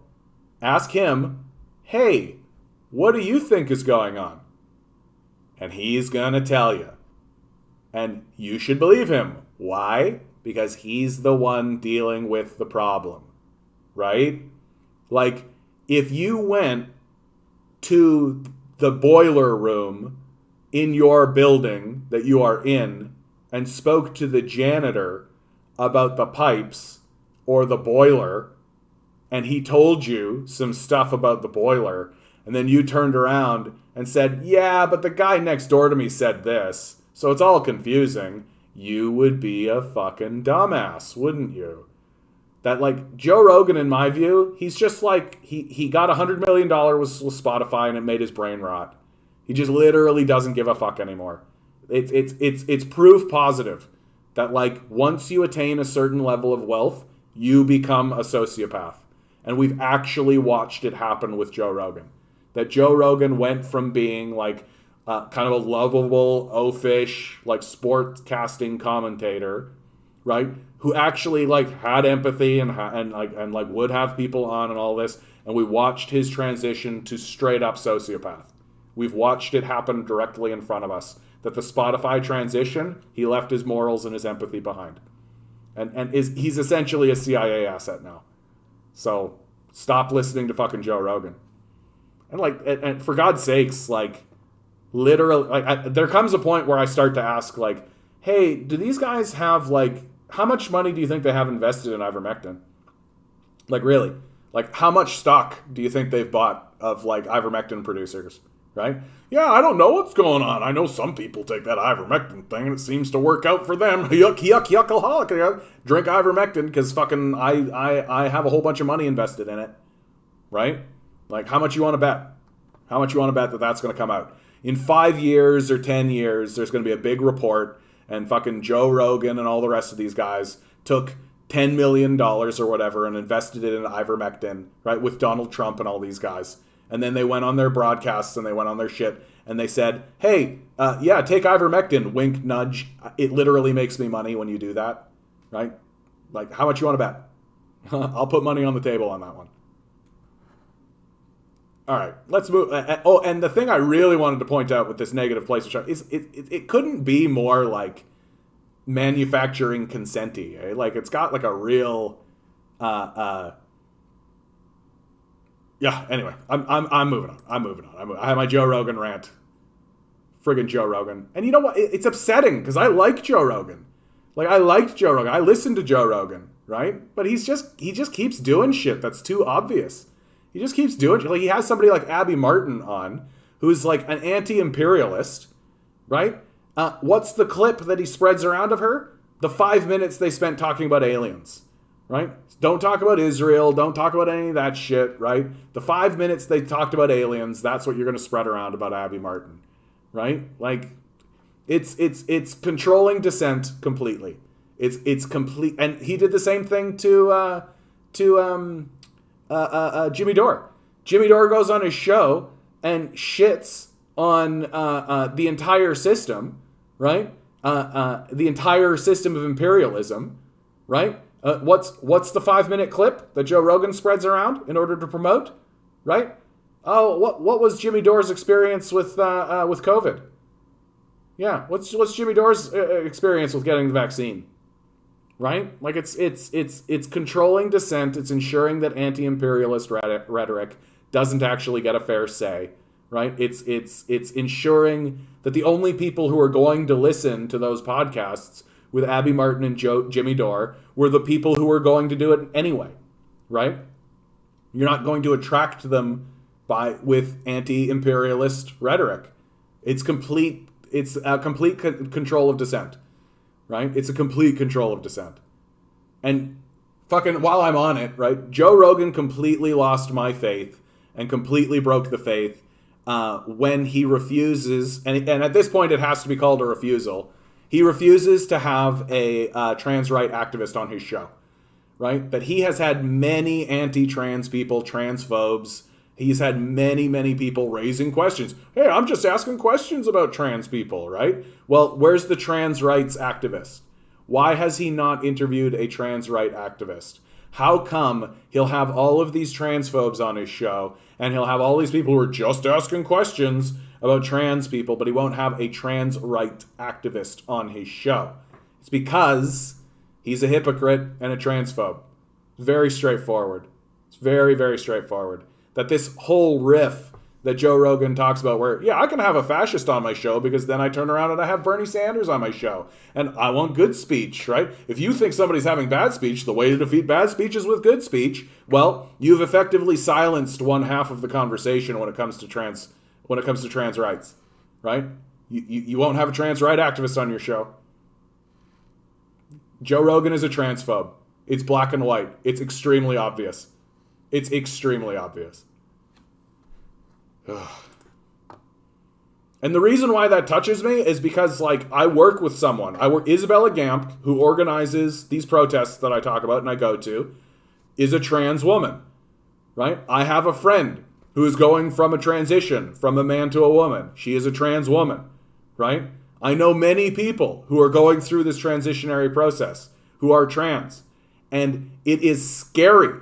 It is scary that the largest podcaster is platforming people who are outright, overt, obvious, moronic transphobes while simultaneously saying the best way to do speech is with the best speech, but won't actually bring on a trans right activist. I think there's something wrong there. I think there's something wrong and it deserves to be called out, and I don't hear it get called out. I don't hear people say of Joe Rogan, yeah, the transphobe Joe Rogan needs to have a trans right activist on to set him straight. He's not going to do that. Because ultimately he cares about his money, because now he's a sociopath, because he got rich. Like, $100 million deal with Spotify, right? $100 million deal with Spotify means that his brain is rotten. He cannot be trusted. He is a sociopath. He is an enemy of the people. Because now he is rich. That's the science. I'm not just blowing shit. Still waiting. Yeah, come on in, Barry. Come on in, Barry.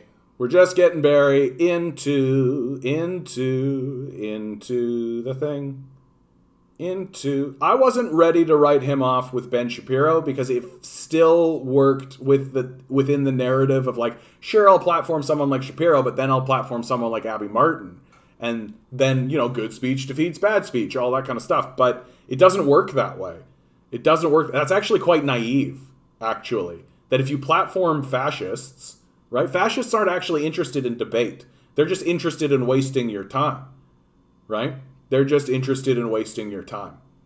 And if you allow fascists to spread their bullshit, then you're just allowing a cancer to spread throughout your society. And the belief that somehow, the good speech will come to the top and everybody will come to their senses doesn't bear out in fact, what bears out in history when you actually look at what happens in history is that the fascists take power, that they spread around and they take power, and then they blow everything up. And then everybody goes, well, why did we let the fascists? I thought good speech was supposed to be bad speech. Doesn't work that way. It's naive to think it does, right? It's just fucking naive to think it does. And someone like the only reason to talk to Ben Shapiro is to reveal how stupid he is. Because Ben Shapiro is remarkably stupid. Like, Ben Shapiro is remarkably stupid. Like, he keeps saying extremely stupid things that are easy to prove, incorrect or false. It's easy to prove how wrong Ben Shapiro is about most things. Like, all he does is speak quickly like a huckster. And the number one thing, like, Ben Shapiro believes that the Torah is a magic document written by God that we should adhere to. This already means he has no credibility, right? He can't be an intellectual because he's ceded his intellectual credibility to a magic book that he doesn't read and he doesn't really pay attention to. Like, here's a guy who actually said we should remove empathy from politics, right? There should be no empathy in politics. Well, guess what? Go read the Bible, Deuteronomy, right? It's the book of law. It's the book of law written by Moses, supposedly. And in the book of law, Moses says, hey, all of these laws must be interpreted with love, or else they are meaningless. That's Moses, the leader, one of the leaders, a prophet of the Jewish faith. And fucking Ben Shapiro is walking around saying, yeah, there should be no empathy in politics. What the fuck are you talking about, son? Like, what the fuck are you actually talking about? So the guy's illiterate and he's stupid. And people who trust this guy, people who actually take this guy seriously as like a thinker or a speaker, are dumb. Like, straight up.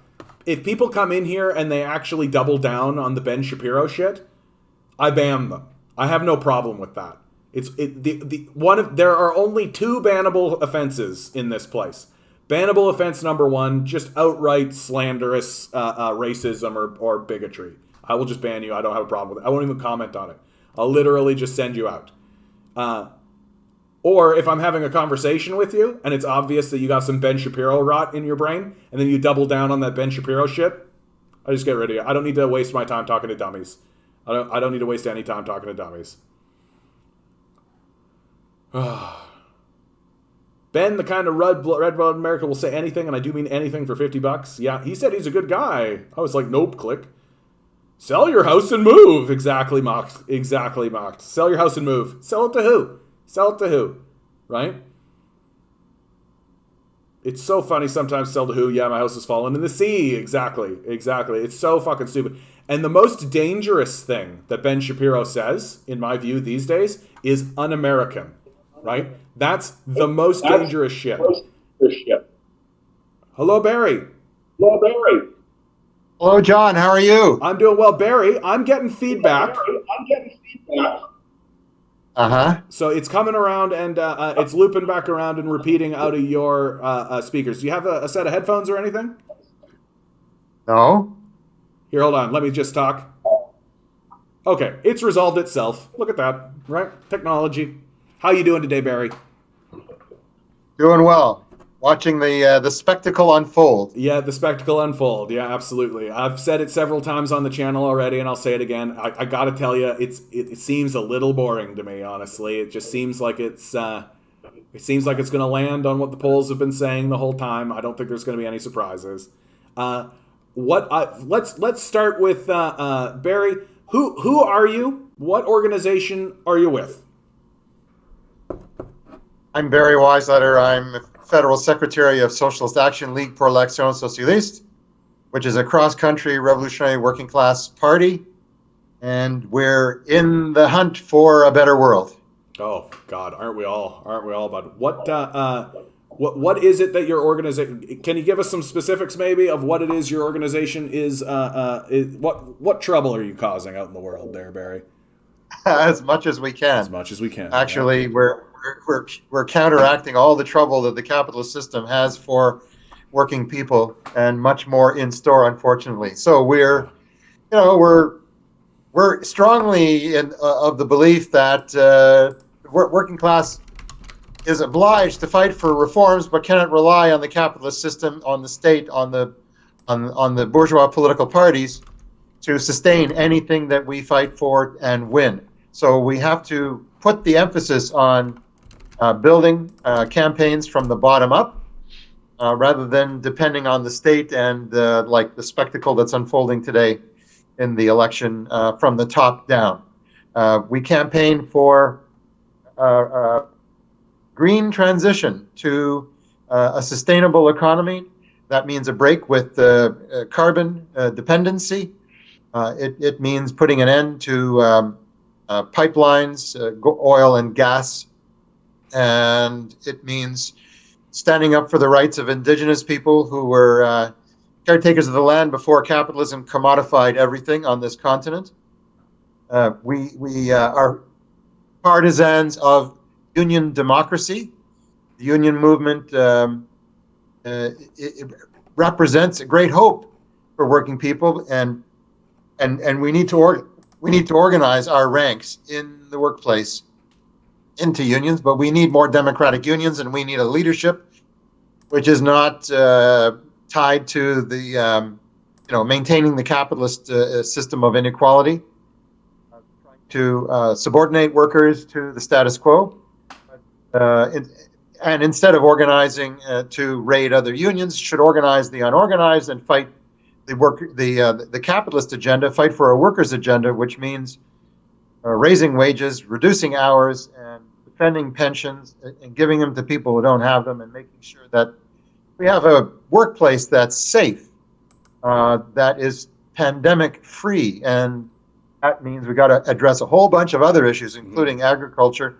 Capitalist agriculture has condemned this planet and its inhabitants to round after round of pandemic disease. So Barry, Barry, do you think that there is a political party right now that is moving, at the very least, is moving in the direction that you're talking about? Short answer, no. Yeah. But because the working class has to find a way to break from the clutches of big business, the working class has created a party tied to its organizations. The New Democratic Party is the only mass labor-based political party in North America. Mm-hmm. Countries outside of this part of the hemisphere have one or two or more workers' parties on a large scale. Most countries do, but Canada has the labor-based NDP, and although it's not moving to the left, not nearly to the degree that the situation demands, it merits our critical support, despite the fact that it's not embracing the workers' agenda for which we fight. Now, why do you think that's the case, Barry? Why do you think the NDP are seemingly resistant to this idea? Well, I don't say the NDP is resistant. I say the NDP leadership, which consists of, a clutch of parliamentary careerists, mm-hmm. People who want to reconcile the working class to the dominant class, the property-owning class, the class of big business, the class of Bay Street. They want to act like the referee between the two fighters in the ring, instead of taking the side of the fighter that represents the vast majority of the population. That's the problem with the labor leadership. In fact, the union leadership and the labor leadership are pretty much joined at the head and are found at NDP and major labor union conventions. So that breed of opportunists and self-servers and parliamentary careerists must be supplanted by the working class rank and file, mm-hmm. which will fight in its interests. Do you think that if we funnel energy into the NDP, and I don't mean simply just voting, but I mean getting involved with the NDP and attempting to take over things internally, do you think that that would be possible to do through the NDP? I think what would be possible? It depends on what the question implies. To make a revolution, no, that wouldn't be sufficient. We need a revolutionary workers' party, a mass party of millions of workers who have decided to replace capitalism with socialist democracy, with a planned economy in harmony with nature. Mm-hmm. But if we put our energy into building a class struggle left wing in the NDP and a class struggle left wing in the labor movement, then yes, we can wrestle control away from the bureaucrats to the radical rank and file and challenge the corporate agenda and create the basis for a new society. Yes. So the question is, can we do it by organizing within the existing mass working class organizations on a class struggle basis with a bunch of demands which are democratic, transitional, and even revolutionary at when the opportunity arises to finally get rid of this poisonous system, then yes, we certainly can do it. And so, Barry, this election has been, I've been describing this election as it looks like Canadians are having a moment of constipation. They can't really seem to figure out where they want to go, right? What the heck do you think's going on, Barry? Why do you think that's the case? This is an election that I would call the deja vu election. Okay. Or as Yogi Berra once said, deja vu all over again. All over again. So Justin Trudeau made a gamble, Mm-hmm. not based on political principle, not based on any kind of lofty strategic aims, but because he thought he could win a majority. Mm-hmm. So one question will be answered in a few days, and it won't be answered tonight because we won't have all the ballots counted tonight. You know right. that. That's right. But Justin Trudeau may have to find another job. Maybe he'll go back to teaching drama at a high school in British Columbia. I think that straight up, you've hit it on the head. That I think he's come to a point in his career where he thought to himself, I either want to get a majority or I no longer want to be the leader of the country. Like, I think that this is sort of his swan song. I think he's on his way out. He may hang around for a little while, but yeah, the big gamble didn't pay off, did it? No, not at all. And it certainly has backfired. Backfired in capital letters in neon lights about 10 stories tall. So he failed. Yeah. I have to remark on the editorial by the Toronto Star, which is the most liberal paper in the country. It is, dyed in the wool, even before there was wool. What's the title of the article? The article is Editorial Board Endorses Liberals for Election. And you talk about faint praise. This really captures it. And the article, it's from the Star's editorial board. The Toronto Star is the largest newspaper and also the most liberal newspaper in the country. And it says that Trudeau ran on a progressive platform promising childcare, climate change plan, aggressive approach to ending COVID-19. And the paper says, leaves much to be desired. This is how they characterize. Oh, yes. This is their endorsement. Oh, my God. Yeah. So it's a low bar, but they managed to crawl under it. He didn't deliver on electoral reform, safe drinking water in all Indigenous communities. They complain as well about his failure to rein in the dominance of Google and Facebook, the telecoms. But they end up supporting the Liberals. And why? Because they say the Liberals are the best alternative. Alternative to what? To the Tool. Aaron O'Toole, the Conservative Party leader, who sets a low bar. Yeah. And since they're both limbo dancers, they know how to crawl under a low bar. Yeah. And the Liberals are, the choice of the Toronto Star. And they add, and how could they refrain from adding at least this, supported by a strong mandate for Jagmeet Singh's NDP to the main priority of getting Canadians through this pandemic. So this tells you two things. number one, the Star is desperate to find a basis in which to support the party that they've supported forever. Yeah. I think with one election, there was an exception to vote for the NDP. And the second thing it tells you is that the NDP's policy, its leadership, is so close to the Liberal Party that they believe it can be a crutch. Yeah. It can serve well as a crutch. I've been saying that the NDP are orange liberals. Oh, hello? You can color the map that way. Sorry, I turned to look at a press clipping. You can color the map that way if you want. But this doesn't mean that workers should abandon the NDP. It means they should fight inside the NDP for a socialist working class agenda, and the same in the unions. So walk away from the unions. It means the bureaucrats have a stronger control of those vital organizations. And if we walk away from the NDP, the same occurs. So we don't just walk into the NDP with eyes closed and arms raised in submission. We go in fighting.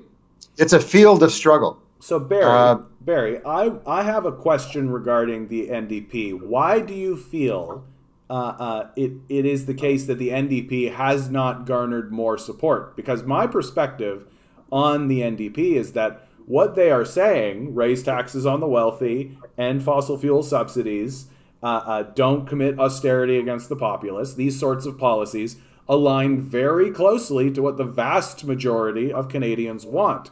Why do you feel it is the case that the NDP can't seem to translate, even their favorable candidate, Jagmeet Singh, they can't translate anything into votes? Why do you think that's the case?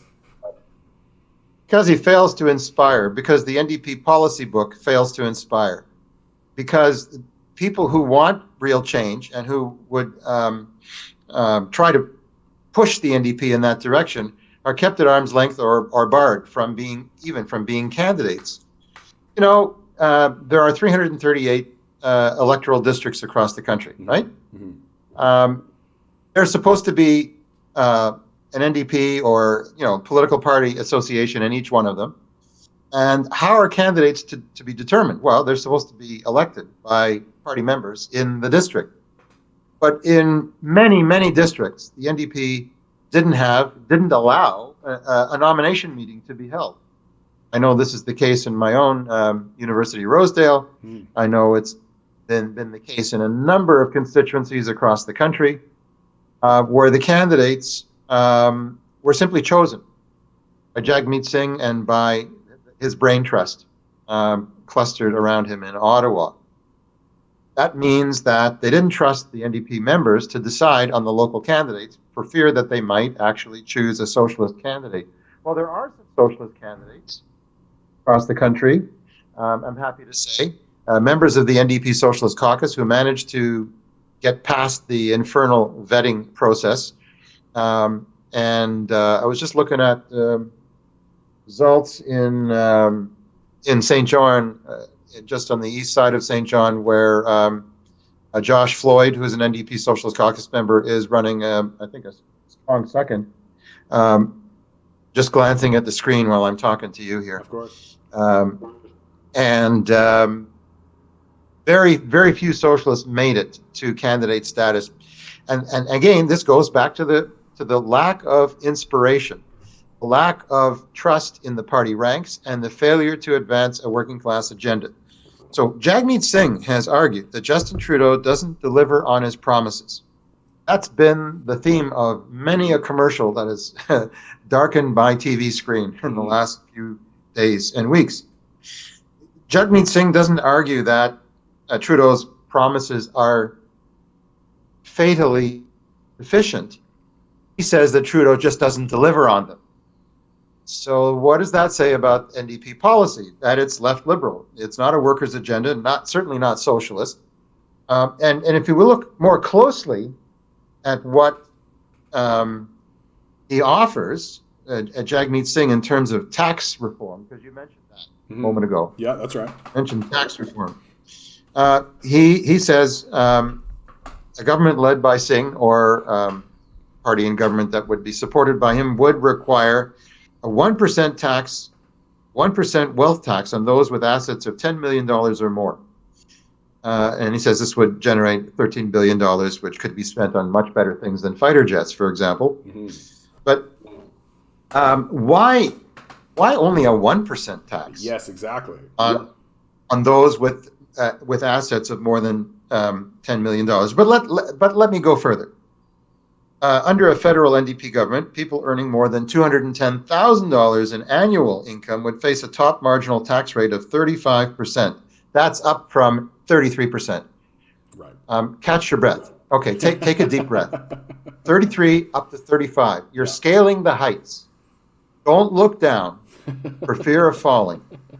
It was 35% about 20 years ago.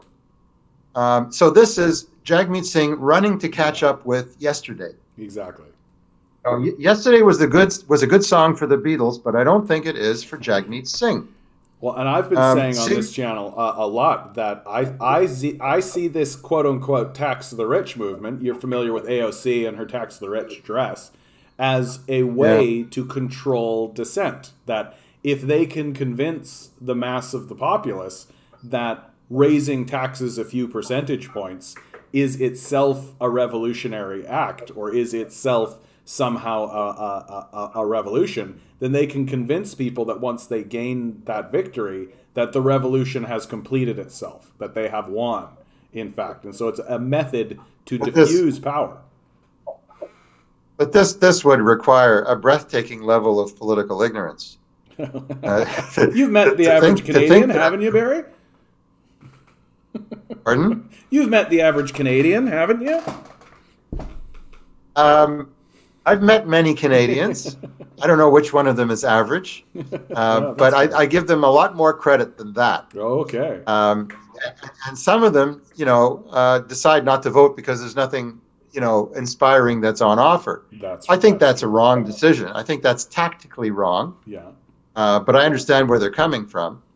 But anyway, let me go on about the taxes, if you don't mind. Oh, yeah, please do. Thing one proposes to boost capital gains taxes on investors in the stock market by lifting the inclusion rate from 50% to 75%. Now we pay only 50% tax on capital gains. So he says, let's boost it to 75%. Well, that's something. And he claims it would generate more than $10 billion a year in the final 2 years of a 5-year fiscal plan. That's what the article I'm reading says about that. He proposes to boost corporate tax rates from 15% to 18%, where they stood in 2010. So again, take a deep breath. From 15% to 18%, where they stood in 2010. And this would increase revenues by $6.1 billion per year by year 5. So it would be phased in.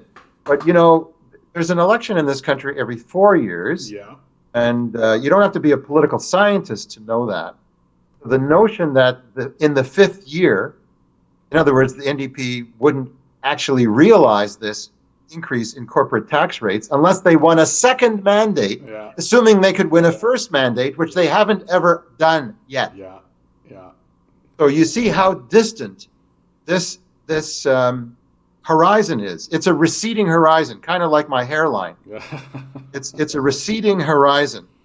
And you run and you run and you never quite get there. Well, it's very much how the Liberals continuously promise pharmacare, and they've been doing for the last 20 years, but they never quite seem to be able to make it happen. Yeah. So Jagmeet Singh, in essence, is looking at raising revenues by about 8 or 9% over the next 5 years, and it's very similar. This article says, I'm quoting an article from Now Magazine, to U.S. President Joe Biden's 5-year fiscal plan. And AOC is a Democrat who is supporting Biden's fiscal plan, or she would push it a little bit farther. But sadly, she's a good speaker, but she's in the wrong party. She should be building, along with Bernie Sanders, a Labor Party in the United States that is not beholden to satraps that run the Democratic Party and that are funded by Wall Street and the Pentagon. So Barry, yeah, that's the NDP. But now, have you been noticing, and what are your opinions on what seems to be a rising communist movement through the Communist Party of Canada or the Vote Communist movement. Have you been noticing anything about that? And do you have any opinions about that? Well, if you're referring to the Communist Party of Canada, there's nothing communist about it. It's a Canadian nationalist, left social democratic, tiny, tiny, tiny, tiny, tiny party. In fact, they're running almost all their members for Parliament tonight. They've got a couple dozen candidates coast to coast, and that's just about all the members they got. Mm-hmm. So the Communist Party is not communist. It's certainly not a mass labor party, and doesn't deserve any support because of its outrageous Canadian nationalism. They support, for example, in Palestine, the two-state solution. Their predecessors actually voted to create the Zionist apartheid state in the UN back in the late 40s. They followed the line of Joseph Stalin. They want to make coalition with left-wing liberals. Exactly who is a left-wing liberal, I'll let someone else determine or discover if there are any. They want a bloc with left-wing liberals, Greens and the NDP, and to form a popular front government that is a multi-class, class collaborationist government. That has nothing to do with working class independence. That's why they viciously attack the NDP, even though they're not much to the left of the NDP, and on the political landscape, they're invisible. Mm-hmm. So I do see a growing interest in communist politics. Mm-hmm. Answer, I think, the real center of your question. Yes, and that's why hundreds of young people are joining organizations on the socialist left in this country. Mm-hmm. And Socialist Action has been doubling or tripling in size over the last 2 or 3 years for that very reason. So a lot of young people are joining us, those under the age of 35, under the age of 30, even under the age of 20, are joining Socialist Action and other groups on the left. And what we try to do, I realize this is a run-on sentence. I'll just end by saying what we're trying to do is foster unity in action by the socialist left, together with working class organizations like unions, the NDP, tenants groups, seniors, women's organizations, indigenous people's organizations, in order to effect change, to win reforms, and then to win more people to the revolutionary left, so we can change the entire system, not by reform but by revolution. So Barry, let's shift gears a little bit then, and let's talk about the rise of the PPC. That I think that should the PPC seize a single seat in this election, that it would actually be the story of this election. What do you make of the PPC, and why do you think the PPC is gaining ground? Well, the PPC reflects the growing contradictions within the capitalist system and the disaffection within the population at large, but also within a fraction of the ruling class. They want an anti-immigrant, anti-woman, anti-science, pro-war policy. They want a government, just like a wing of the American ruling class backs Donald Trump. Right. Trump didn't fund his ascendancy all and entirely out of his own pocket.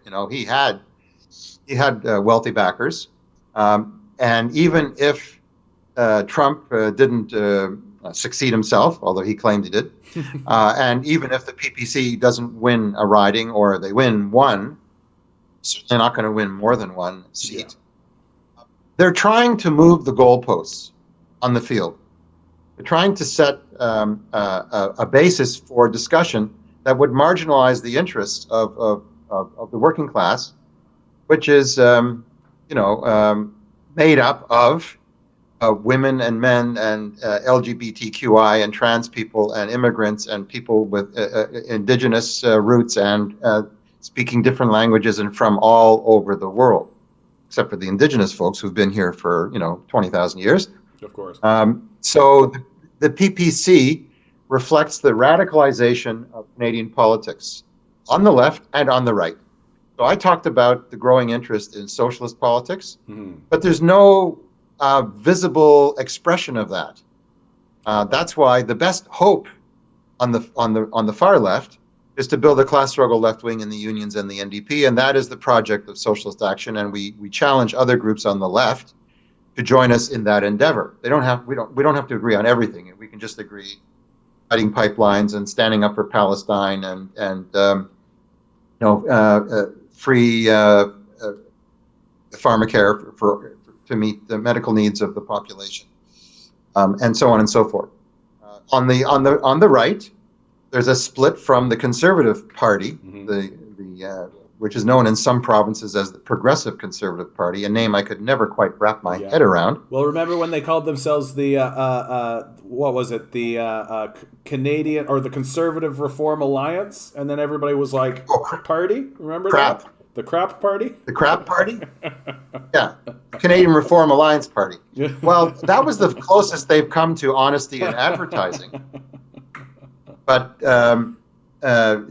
today, they sort of got the crap kicked out of them into the PPC, which is running and splitting some votes that could help Liberals get elected against the Conservatives. Might even allow an NDPer to succeed where there's a little bit less crap on the ballot. But the PPC is not a fascist party. Okay. Like Trump is not a fascist, but they harbor fascists and racists and misogynists. They harbor them. And of course, if the PPC ever became a mass party with major representation in Parliament, then a fascist party could emerge out of that. Right. But we're not there yet, and it's a bit too chaotic.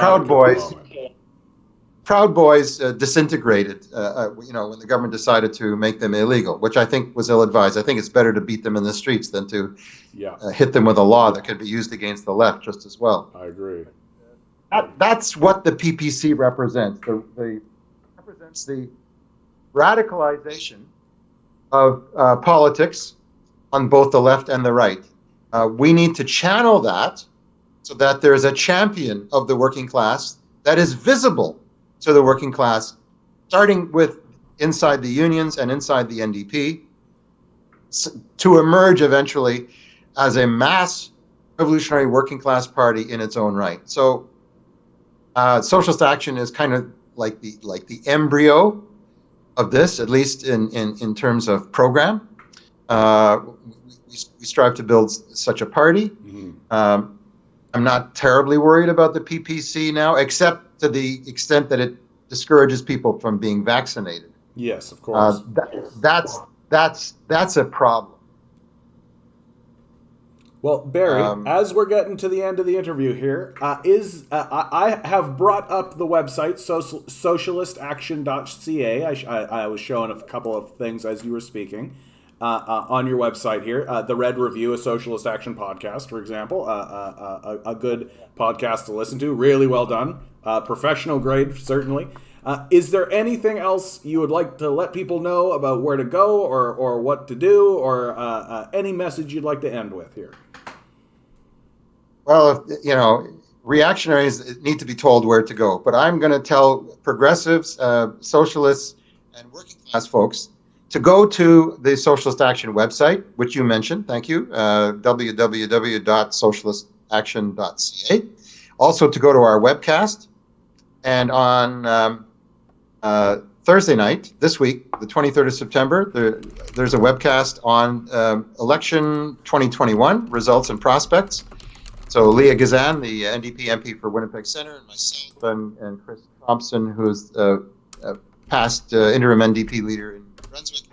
We're the panel. We're going to look at the election. Actually, tonight, starting in about an hour from now, we're doing a webcast, but without any featured speakers. We're just going to have a chit chat about the results as they continue to roll in this evening. So I encourage people to click on the link that you can find on the Socialist Action website and join the conversation tonight. Come to our webcast next Thursday night. Following Thursday, The webcast is on Back to School, Back to Crisis with a panel of students. And a week after that, it's Women's Right to Choice on Abortion Under Attack with speakers from the U.S. and across Canada, and more such as in the Thursdays ahead. We have a conference, an educational conference on November the 13th. We're going to be at the Global Climate Strike across Canada and around the world. So there's a big rally on Friday this week, the 24th. For those in and around Toronto, it's in Queen's Park on the lawn in front of the legislature at 12 noon on Friday. So join us there. And we're running candidates. We participate in the Workers' Action Movement, which is the effort to build a class struggle left wing in the unions.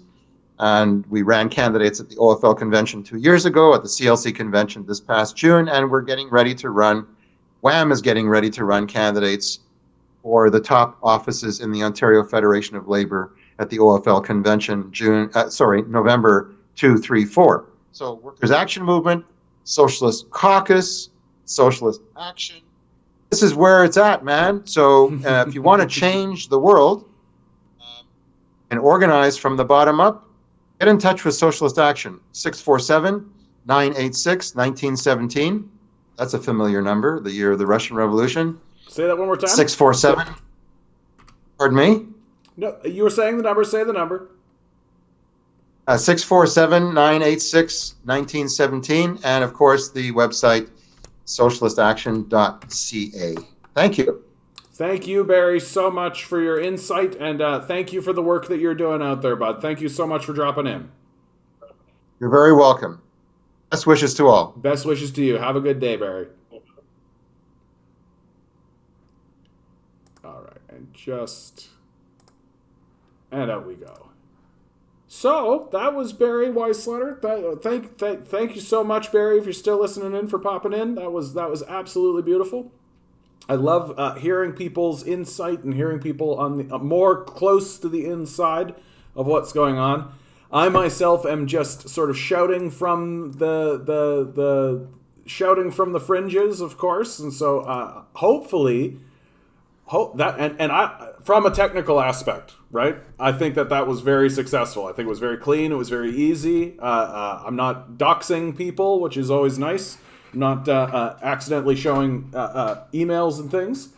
Yes, of course. No, Barry has been. Barry is a valuable ally in this struggle. He's been doing this for years and years, and he did mention, Darren, about the Communist Party.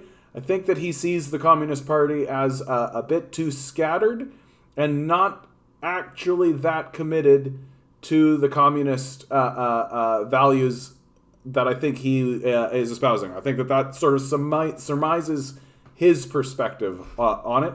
Now, and I think this is my error, and maybe I should have clarified with Barry. There's several communist parties, and I think he was speaking about the Communist Party, but there is also a somewhat new organization, I think, called votecommunist.com, which has also been coming up, right? So I'm not quite sure how he sort of, what the delineation there was. So and that's my error. I should have asked for.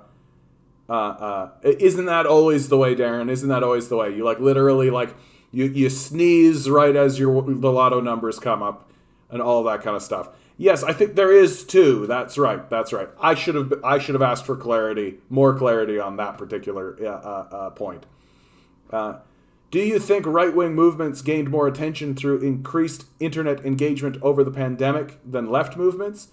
Is there a reason I can name more right-wing demagogues over? Well, okay, so I think Victini, yes, I do think that the right has been more successful because the right has successfully embedded itself in gamer culture, right? That gamer culture is a very online phenomenon, and I think that they've done a good job embedding themselves into that culture, as well as embedding themselves and let's be real. I think that right-wing content is splashier and more spectacle-based than left-wing left-wing content. That like right-wing content has guns and explosions and beautiful women just like slavishly presenting themselves and all this kind of stuff, and that you start there with your like NASCAR and all this, and it leads you down a path until finally you're watching Ben Shapiro and Jordan Peterson videos, right?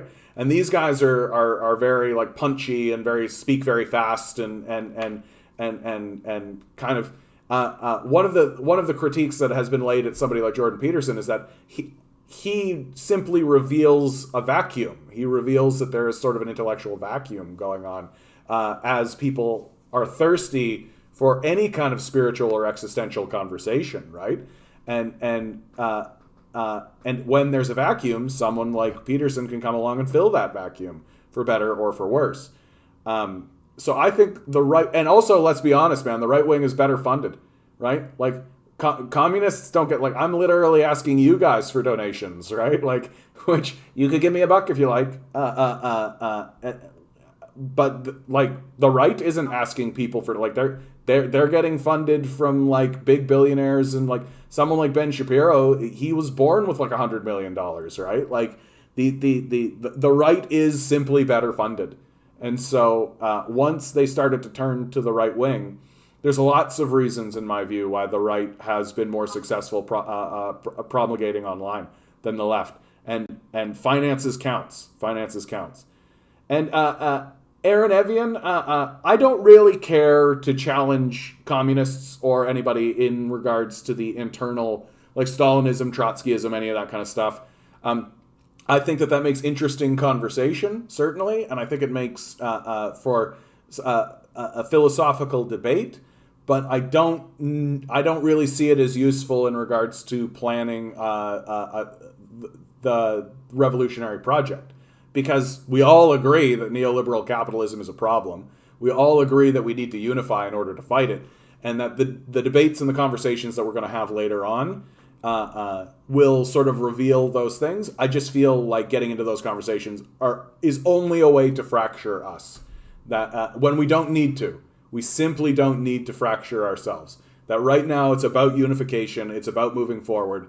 We all agree on the broader principles that we need to be fighting for. Getting into things like Stalinism, Trotskyism, or Marxist-Leninism in those sort of divisionary ways, I simply don't see as useful. I just simply don't see it as useful. No one seems to think that the fact that St. Jude and other children's hospitals have to literally beg for donations that children can live is a bad thing. Yeah, we've been so desensitized. Yeah, exactly. Come on, like, we walk by people who are literally sleeping on the streets. Like, we can walk by people who are literally, like, doing drugs on the street, in a park, in front of you, and we just walk on by. And it's like, the desensitization... the desensitization is real. Like, it's super, super real. And the dehumanization, like, one of the major successes of the capitalist death cult has been convincing people that poverty and homelessness are personal failings, are individual failings, that we have collapsed that we've collapsed on that a person just needs to work hard, right? And this idea that we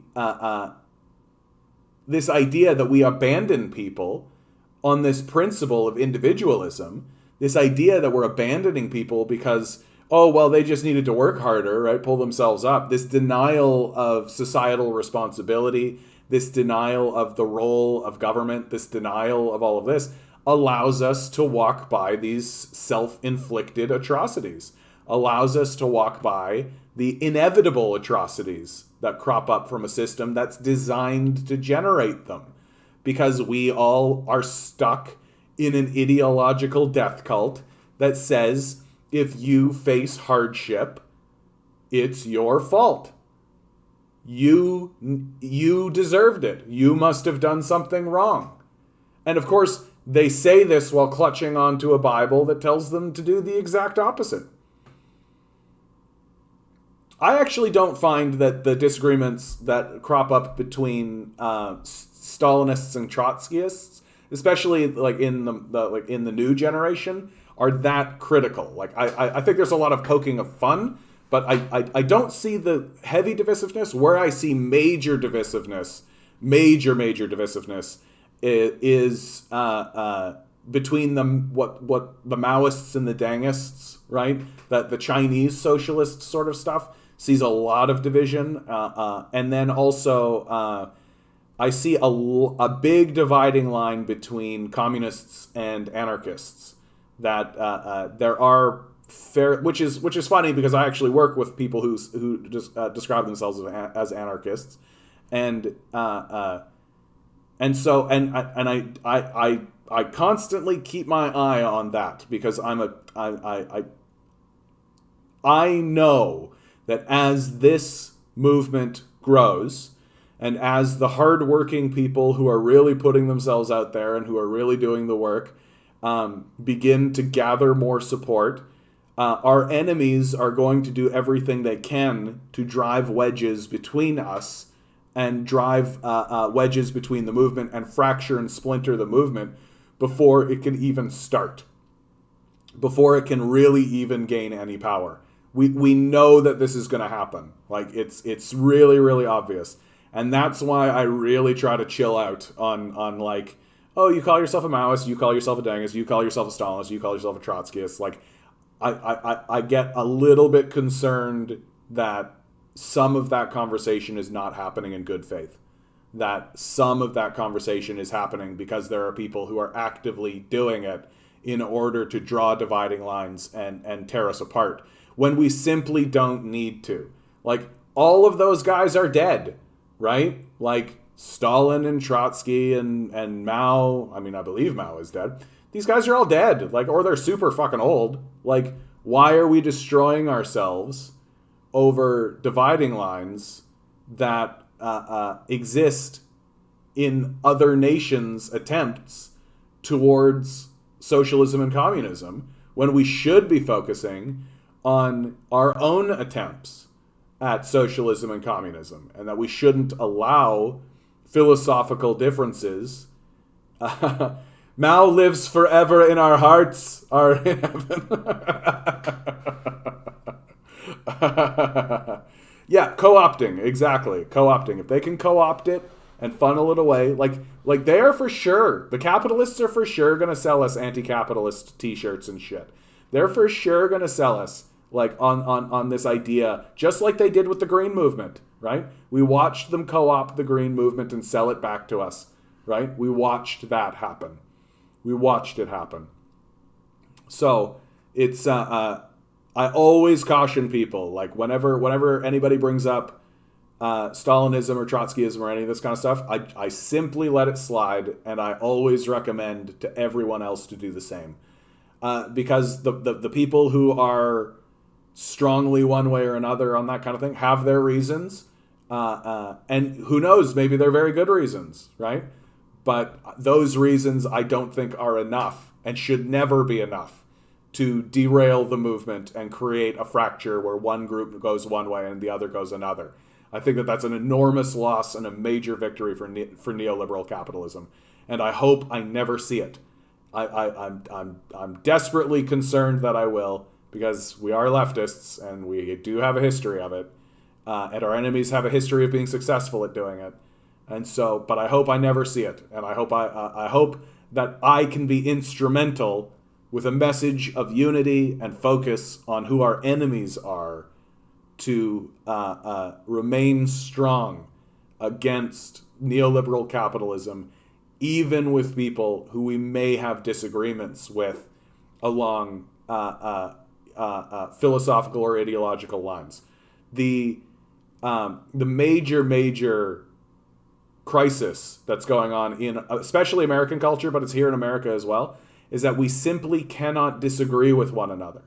We simply cannot come to a place as people where we have minor disagreements on minor issues. Like, if somebody disagrees with me on something major, like a person should not have food or shelter, right? If I'm standing there saying, no, people should have food and shelter, and you're saying they shouldn't, that is not a major fault line. Like, that is that is not a minor fault line. That is a pretty major fault line. So it's, so I'm hoping that as we grow, that spirit continues. The Arian Avon, you're saying the ideological differences seem to be more centered around what countries, at what time period you felt was most socialist, yeah, which never feels like it ends up applying Hizmat in the conversation. I agree with you. Like, every country that's attempting communism or socialism is doing it from their position and is doing it the best that they can, in all seriousness and in the reality of what is going on, right? And usually I find, whenever I encounter somebody who says, like, especially Deng, I think Deng takes a lot of heat. And anytime I find somebody who's like really anti-Deng and really like, oh, all that kind of stuff, well, I take a look at what it is they're saying, and I kind of end up saying to them, like, well, what did you want him to do exactly? Like, what was the strategy exactly that you wanted him to do? Like, what else could have been done? And typically I find that when I start asking those sorts of questions, like, what else could they have done? What could they have focused on other than the circumstance that they were in? It ends up diffusing a lot of the tension, and people don't really know where to go from there. Because I find that a lot of times people can have disagreements in an abstract theoretical space that doesn't really apply or isn't really what was going on. That reality asserts itself at some point, and if you're drowning and the option is to grab onto a stick or drown, and then you grab onto the stick and somebody says, stupid idiot, he should have grabbed onto a boat. And you're like, well, okay, there wasn't a boat. There was a stick. You grab onto the stick or you drown. Darren, I appreciate you retaining your rigid schedule. Love being able to tune into something genuine on the left in the evenings. Have a lovely night and week. You too, Darren. That's a lovely comment. That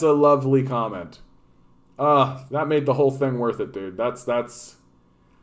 No, honestly, guys, you guys always make this worthwhile. You always make it such a real treat. And I really do hope, and I pray every single night that this is my full-time job. I pray that this becomes my full-time job, because it's such a blessing.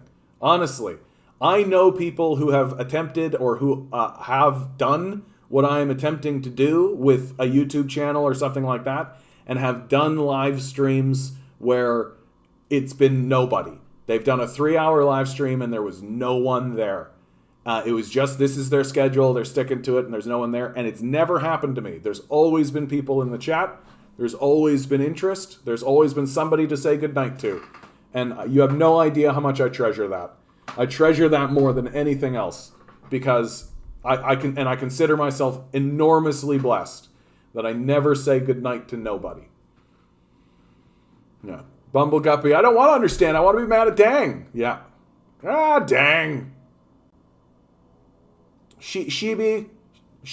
Yeah, Shibi. There we go. I did it. Found you on Reddit today. Thank you for speaking out. Thank you, Shibi. Thank you for being here. We are closing down this stream in only a couple of minutes. But it's always nice to meet new people, and I'm super glad that you're here. I'm here every weekday, 6 to 9 p.m.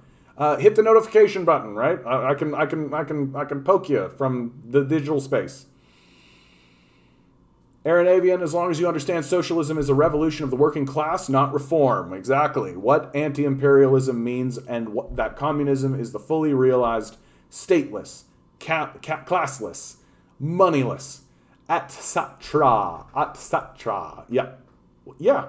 It's just about, and you're right about this key point, that it's not reform. It's not this liberal idea that we can negotiate with the fucking sun, right? That's the thing that's killing me the most right now in the conversation, that the liberals genuinely think that they can negotiate with the sun. That the sun is sitting there burning us like it's fucking Tony Stark's like laser beam coming out of his hand going, and we're genuinely sitting here saying, oh yeah, we can negotiate with that. That burning star that lights us up with heat. Yeah, we can negotiate with that, right? It'll take seriously our incremental reform, right? It'll see that we're trying, right? It'll see that we're trying.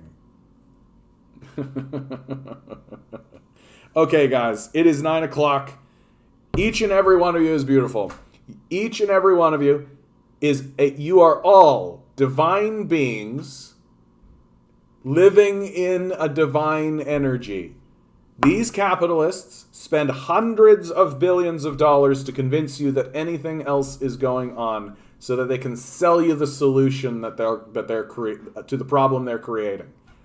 Don't let them. Fuck these guys. Good luck. We're going to need it.